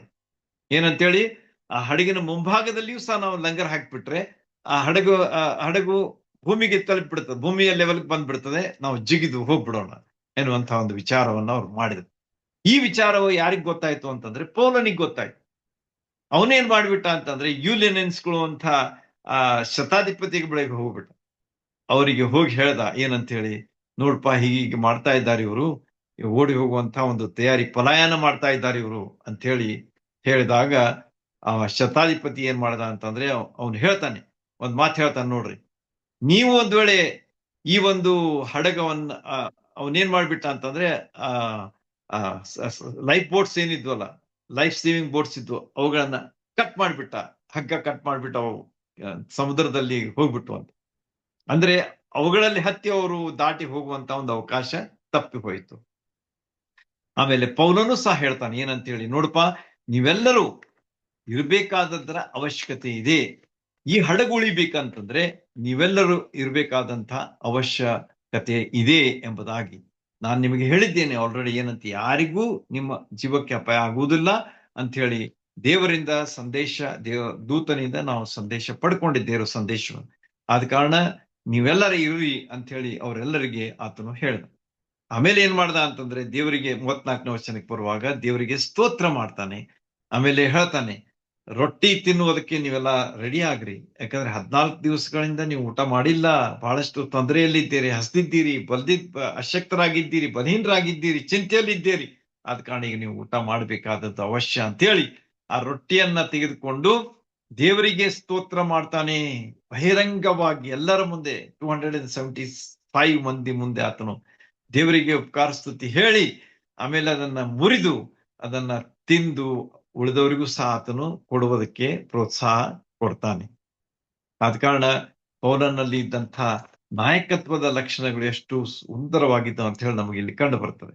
ಈ not only ate but he gave to others also to eat ಅಂತ ಹೇಳಿ ಅಲ್ಲಿ ನೋಡ್ತೇವೆ. ದೇವರಿಗೆ ಉಪಕಾರ ಸ್ತುತಿ ಹೇಳಿ ಪ್ರಾರ್ಥನೆಯನ್ನು ಎಲ್ಲರ ಮುಂದೆ ಮಾಡ್ತಾನೆ. ಯಾಕಂದ್ರೆ he wanted to show that I am praying to the true and living God. ಪರಲೋಕದ ದೇವರಿಗೆ ನಾನು ಇದನ್ನು ಮಾಡ್ತಾ ಇದ್ದೇನೆ ಎಂಬುದನ್ನ ಅವನು ಅಲ್ಲಿ ತೋರಿಸ್ಕೊಡ್ತಾ ಇದ್ದಾನೆ. ಎಷ್ಟೋ ಸಲ ಏನಾಗ್ತದೆ ಅಂತಂದ್ರೆ ಪ್ರಾರ್ಥನೆಯು ಪ್ರಸಂಗಕ್ಕಿಂತ ಜೋರಾಗಿ ಮಾತಾಡ್ತದ. So sometimes prayer speaks louder than our speech ಅಥವಾ ಅವರ ಪ್ರೀಚಿಂಗ್ ಎಂಬುದಾಗಿ ನೆನಪಿಟ್ಕೊಳ್ಳೋಣ. ದೇವರು ಎಲ್ಲೆಲ್ಲಿ ಏನೇನು ಇಟ್ಟಿದ್ದಾನೆ ಅಂತ ಹೇಳಿ ನಾವು ನೆನಪಿಟ್ಕೊಳ್ಬೇಕು. ಪರಿಣಾಮ ಆಗೋದ್ರ ಪರಿಣಾಮ ಆಗ್ಲಿಕ್ಕೆ ಸಾಧ್ಯ ಇದೆ. ಆದ ಕಾರಣ ನಾವು ಯಾವಾಗಲೂ ದೇವರ ಆತ್ಮನಿಂದ ನಡೆಸಲ್ಪಟ್ಟವರಾಗಿ ಪ್ರಾರ್ಥನೆ ಮಾಡಬೇಕು ಅಂತ ಹೇಳಿ ಪೌಲನು ರೋಮಾಪುರದಲ್ಲಿ ಬರೆದ ಪತ್ರದಲ್ಲಿ ಹೇಳ್ತಾನೆ. ಪ್ರೇ ಇನ್ ಸ್ಪಿರಿಟ್, ಪವಿತ್ರಾತ್ಮನಿಂದ ಪ್ರೇರಿತರಾಗಿ ಪ್ರಾರ್ಥನೆ ಮಾಡ್ರಿ ಎಂಬುದಾಗಿ ಪೌಲನು ಹೇಳಿದ್ದನ್ನ ನಾವು ನೆನಪಿಟ್ಕೊಂಡು. So prayer sometimes has more effect than preaching ಅಂತ ಹೇಳಿ. ಅಂದ್ರೆ ಪ್ರೀಚ್ ಮಾಡೋದಕ್ಕಿಂತಲೂ ಎಷ್ಟೋ ಸಾರಿ ಪ್ರಾರ್ಥನೆ ಹೆಚ್ಚು ಪರಿಣಾಮಕಾರಿ ಆಗಿರ್ತದ ಅಂತ. ಎಷ್ಟೋ ಸಾರಿ, ಅಂದ್ರೆ ಎಲ್ಲಾ ಸಾರಿ ಅಲ್ಲ, ಎಲ್ಲಾ ಕಡೆಗಲ್ಲ, ಎಷ್ಟೋ ಸಾರಿ. ಆದ ಕಾರಣ ನಮ್ಮ ಪ್ರಾರ್ಥನೆಗಳು ಯಾವಾಗಲೂ ಪವರ್ಫುಲ್ ಆಗಿರ್ಲಿ, ಪವಿತ್ರಾತ್ಮ ಪ್ರೇರಿತವಾಗಿರ್ಲಿ. ಹೀಗೆ ನಾವು ಲಾಸ್ಟ್ ಬಂದಿದ್ದೇವೆ ಈಗ 38ನೇ ಅಧ್ಯಾಯ ವಚನದಿಂದ 41 ವಚನದಲ್ಲಿ ಏನಾಗ್ತದೆ ಅಂತಂದ್ರೆ ಅವರು ಉತ್ತೇಜಿಸಿದಾಗ ಅವರು ಸಹ ಊಟ ಮಾಡ್ಲಿಕ್ಕೆ ಮುಂದಾಗ್ತಾರೆ. 14 ದಿವಸಗಳಿಂದ ಉಪವಾಸವಿದ್ದಂತಹ ಜನರು ಈಗ ಪೌಲನ ಮಾತಿಗೆ ಅವರು ಪ್ರೇರಿತರಾಗಿ ಏನ್ ಮಾಡ್ತಾರೆ ಅಂದ್ರೆ ಊಟವನ್ನು ಮಾಡಿ ಈಗ ಅವರು ಸಿದ್ಧರಾಗ್ತಾರೆ. 39ನೇ ವಚನ, ಮರದ ದಿಬ್ಬ ಮುಂಭಾಗಕ್ಕೆ ಹತ್ತಿತು. ಅಂದ್ರೆ ಮುಂದಿನ ಭಾಗ ಬಂದು ಆ ದಿಬ್ಬಕ್ಕೆ ಹತ್ತಿತ್ತು, ಉಸ್ಕಿನ ದಿಬ್ಬಕ್ಕೆ. ಆಮೇಲೆ ಹಿಂಭಾಗ ಅಂತ ನೋಡಿದ್ರೆ ಅದೇನಾಗಿತ್ತಂತಂದ್ರೆ ಅದು ಗಾಳಿ ಹೊಡೆದು ಹೊಡೆದು ಹೊಡೆದು ಹೊಡೆದು ಎಲ್ಲ ಕಿತ್ತು ಹೋಗಿತ್ತು ಅಂತ ಹೇಳಿ ನಮ್ಗ ತಿಳಿದು ಬರ್ತದೆ. ಅಂದ್ರೆ ಆಲ್ಮೋಸ್ಟ್ ದ ಶಿಪ್ ವಾಸ್ ರೆಕ್. ಅದು ಪೂರ್ಣ ಒಡೆದು ಹೋದಂತ ಒಂದು ಹಡಗಾಗಿತ್ತು ಅಂತ ಹೇಳಿ ನಮಗ ಅದು ಕಂಡು ಬರ್ತದೆ. ಆದ್ರೆ ಎಲ್ಲರೂ ಅದರಲ್ಲಿ ಉಳಿದ್ರು. ಈಸ್ಲಿಕ್ಕೆ ಬಂದವರು ದಾಟಿದ್ರು. ಈಸ್ಲಿಕ್ಕೆ ಬರದವರು ಆ ಕಟ್ಟಿಗೆಯ ಕೆಲವು ಹಲಗೆಗಳಿರ್ತಾವಲ್ಲ ಹಡಗಿನಲ್ಲಿ, ಅವುಗಳನ್ನ ಹಿಡ್ಕೊಂಡು ಪ್ರಯತ್ನ ಮಾಡಿ ದಡಕ್ಕೆ ಬಂದು ಮುಟ್ಟಿದ್ರು. ಕೆಲವರು ಕಟ್ಟಿಗೆಯ ತುಂಡುಗಳನ್ನ, ಯಾಕಂದ್ರೆ ಕಟ್ಟಿಗೆ ತೇಲ್ತದೆ ಯಾವಾಗ್ಲೂ, ಅದನ್ನ ಹಿಡಿದಾಗ ಅವರು ಸಹ ತೇಲ್ಕೊಂಡು ಹೋಗ್ಬಿಟ್ರು ಅಂತ ಹೇಳಿ ಇಲ್ಲಿ ನಮಗ ಕಂಡು ಬರ್ತದೆ. ಈ ರೀತಿಯಾಗಿ 276 ಜನರು ಅವರೆಲ್ಲರೂ ಉಳಿದ್ರು. ಅದಕ್ಕಿಂತ ಮುಂಚಿತವಾಗಿ ಮತ್ತೊಂದು ಘಟನೆ ನಡೀತದೆ ಅಲ್ಲಿ. ಒಬ್ಬ ಸೈನಿಕ ಏನ್ ಹೇಳ್ತಾನೆ ಅಂತಂದ್ರೆ, ಅಲ್ಲಿದ್ದಂತಹ ಹಡಗಿನಲ್ಲಿದ್ದಂತಹ ಸಿಪಾಯಿ ಏನ್ ಹೇಳ್ತಾನ ಅಂತಂದ್ರೆ, ಈ ಕೈದಿಗಳನ್ನ ನಾವು ಕೊಂದು ಹಾಕೋಣ, ಇಲ್ಲದಿದ್ರೆ ಅವ್ರು ಓಡ್ ಹೋಗ್ತಾರೆ ಅಂತ ಹೇಳಿ. ಆದರೆ ಪವಿತ್ರಾತ್ಮನು ಅಲ್ಲಿ ತಿರುಗಿ ತನ್ನ ಕೆಲಸ ಅಲ್ಲಿ ಮಾಡ್ತಾನೆ. ನೋಡ್ರಿ ಯಾವ ರೀತಿಯಾಗಿ ಸಂದರ್ಭೋಚಿತವಾದಂತಹ ಕೆಲಸಗಳನ್ನ ಪವಿತ್ರಾತ್ಮನು ನಡೆಸ್ತಾನೆ ಅಂತ ಹೇಳಿದ್ದು ಇದಕ್ಕೆ ಒಂದು ದೊಡ್ಡ ಸಾಕ್ಷಿ. ಪೌಲನ ಪೌಲನ ಸಲುವಾಗಿ ನಾವೆಲ್ಲ ಉಳಿದಿದ್ದೇವೆ. ಈಗ ನಾವು ಈ ಕೈದಿಗಳನ್ನ ಕೊಂದು ಬಿಟ್ರೆ ಪೌಲನು ಅದ್ರಲ್ಲಿ ಹೋಗ್ಬಿಡ್ತಾನೆ. ಆದ ಕಾರಣ ಪೌಲನ್ ಸಲುವಾಗಿ ನಾವು ಈ ಈ ಕೈದಿಗಳನ್ನ ನಾವು ಕೊಲ್ಲುದ್ ಬೇಡ. ಅವ್ರನ್ನ ಕೊಂದ್ರೆ ಇವನು ಕೊಲ್ಬೇಕಾಗ್ತದೆ ಎನ್ನುವಂತಹ ಒಂದು ವಿಷಯದಿಂದ ಅವನೇ ಹೇಳ್ತಾನೆ, ಬೇಡ ಬೇಡ ಅದನ್ನ ಮಾಡಬೇಡ ನೀನು ಅಂತ ಹೇಳ್ತಾನೆ. ಈ ರೀತಿಯಾಗಿ ಎಲ್ಲರ ಜೀವ ಉಳಿಯಿತು. 276 ಪೀಪಲ್ ಎಲ್ಲರೂ ಉಳಿದ್ರು ಅಂತ ಹೇಳಿ ನಮಗ ಅಲ್ಲಿ ಕಂಡು ಬರ್ತದೆ. ಆದ ಕಾರಣ ನಮಗೆ ಇರ್ತಕ್ಕಂತಹ ಒಂದು ದೊಡ್ಡ ಪಾಠ ಏನಂತಂದ್ರೆ, ನಮ್ಮ ಜೀವನದಲ್ಲಿ ಸಹ ಇಂತಹ ಬಿರುಗಾಳಿಗಳು ಬರ್ತವೆ, ತೊಂದರೆಗಳು ಬರ್ತವೆ, ಕಷ್ಟಗಳು ಬರ್ತವೆ, ಕಾಯಿಲೆಗಳು ಬರ್ತವೆ. ಬಹಳಷ್ಟು ಕಠಿಣವಾದಂತಹ, ಈಗ ನೀವು ನೋಡಿದ್ರಿ ಈ ಅನುಭವ ಎಷ್ಟು ಕಠಿಣವಾಗಿತ್ತು, ಎಷ್ಟು ಆ ಸಂಕಟಕರವಾದಂತಹ ಒಂದು ಅನುಭವ ಆಗಿತ್ತು. ಆದ್ರೂ ಕೂಡ ದೇವರು ತನ್ನ ಮಗನಾದಂತಹ ಅಲ್ಲಿ ಸೇವಕನಾದಂತಹ ಪೌಲನ್ ಸಲುವಾಗಿ ಆ ಎಲ್ಲಾ ಜನರನ್ನ ಉಳಿಸಿದ ಅಂತ ಹೇಳಿ ನಮಗ ಅಲ್ಲಿ ಕಂಡು ಬರ್ತದೆ. ಪೌಲನಲ್ಲಿರ್ತಕ್ಕಂಥ ವಿಶ್ವಾಸ, ದೇವರ ಮೇಲಿನ ನಂಬಿಕೆ, ಭರವಸೆ ಏನಿತ್ತು ಅದು ಅವನನ್ನು ಉಳಿಸಿತು ಮತ್ತು ಅವನೊಂದಿಗಿದ್ದವರನ್ನು ಸಹ ಉಳಿಸಿತು ಎಂಬುದಾಗಿ ನಾವಿಲ್ಲಿ ಕಾಣ್ತೇವೆ. ಆದ ಕಾರಣ ನಾವು ಸಹ ಎಂದಿಗೂ ನಿರಾಶರಾಗಬಾರ್ದು, ಹತಾಶರಾಗಬಾರ್ದು, ಧೈರ್ಯ ಕಳ್ಕೊಳ್ಬಾರ್ದು. We have to face the challenges in life. ಬಿರುಗಾಳಿ ಬಂದ್ರೂ ಕೂಡ ಅದನ್ನ ನಾವು ದೇವರ ಯೇಸು ಸ್ವಾಮಿಯ ಸಹಾಯದಿಂದ, ಶಕ್ತಿಯಿಂದ, ದೇವರಾತ್ಮನ ಸಹಾಯದಿಂದ ಎದುರಿಸಿ ನಾವು ದಾಟಬೇಕಾದದ್ದು ಸಾಧ್ಯ ಎಂಬುದನ್ನ ಈ ಒಂದು ಅಧ್ಯಾಯದ ಅನುಭವ ನಮಗೆ ತಿಳಿಸ್ಕೊಡ್ತದೆ. ಈ ರೀತಿಯಾಗಿ ಯೇಸು ಸ್ವಾಮಿಯವರು ಸಹ ಹೇಳ್ತಾರೆ, ಏನಂತಾರೆ, ಅಂಜಬೇಡ್ರಿ, ಧೈರ್ಯ ಮುಂದೆ ಬೇಡ್ರಿ. ಅವರ ಶಿಷ್ಯರು ಅನೇಕ ಸಲ ಬಿರುಗಾಳಿಗೆ ಒಳಗಾದಾಗ ಅವ್ರು ಹೇಳ್ತಾರೆ, ಯಾಕೆ ಧೈರ್ಯ ಪಡ್ತೀರಿ, ಯಾಕೆ ನೀವು ಧೈರ್ಯ ಕಳ್ಕೊಳ್ತೀರಿ, ಯಾಕೆ ಅನಿಸ್ತಾ ಇದ್ದೀರಿ, ನಾನಿದ್ದೇನೆ ಎಂಬುದಾಗಿ ಯೇಸು ಸ್ವಾಮಿ ಹೇಳಿದಂತಹ ಈ ಮಾತು ಯಾವಾಗಲೂ ನಮ್ಮ ಮುಂದೆ ಇರಲಿ. ಅವರ ಜೀವನದಲ್ಲಿ ಆದಂತಹ ಅನುಭವ ನಮ್ಮ ಜೀವನದಲ್ಲಿಯೂ ಸಹ ಎಷ್ಟೋ ಒಂದು ಚೇತೋಹಾರಿ ಅನುಭವ ಆಗಿದೆ ಎಂಬುದನ್ನ ನಾವು ತಿಳ್ಕೊಂಡು ಆ ರೀತಿಯಾಗಿ ಜೀವಿಸಿ ನಾವು ದೇವರ ಮಹಿಮೆಗಾಗಿ ಬಾಳೋದಕ್ಕೆ ದೇವರು ನಮ್ಮೆಲ್ಲರಿಗೆ ತನ್ನ ಸಹಾಯ ಮಾಡ್ಲಿ. ದೇವರ ನಾಮಕ್ಕೆ ಸ್ತೋತ್ರವಾಗ್ಲಿ.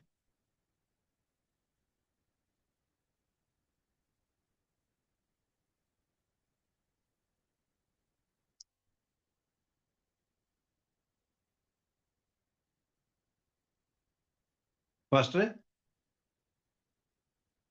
ಸಲ್ಮಾನ್ ಸರ್.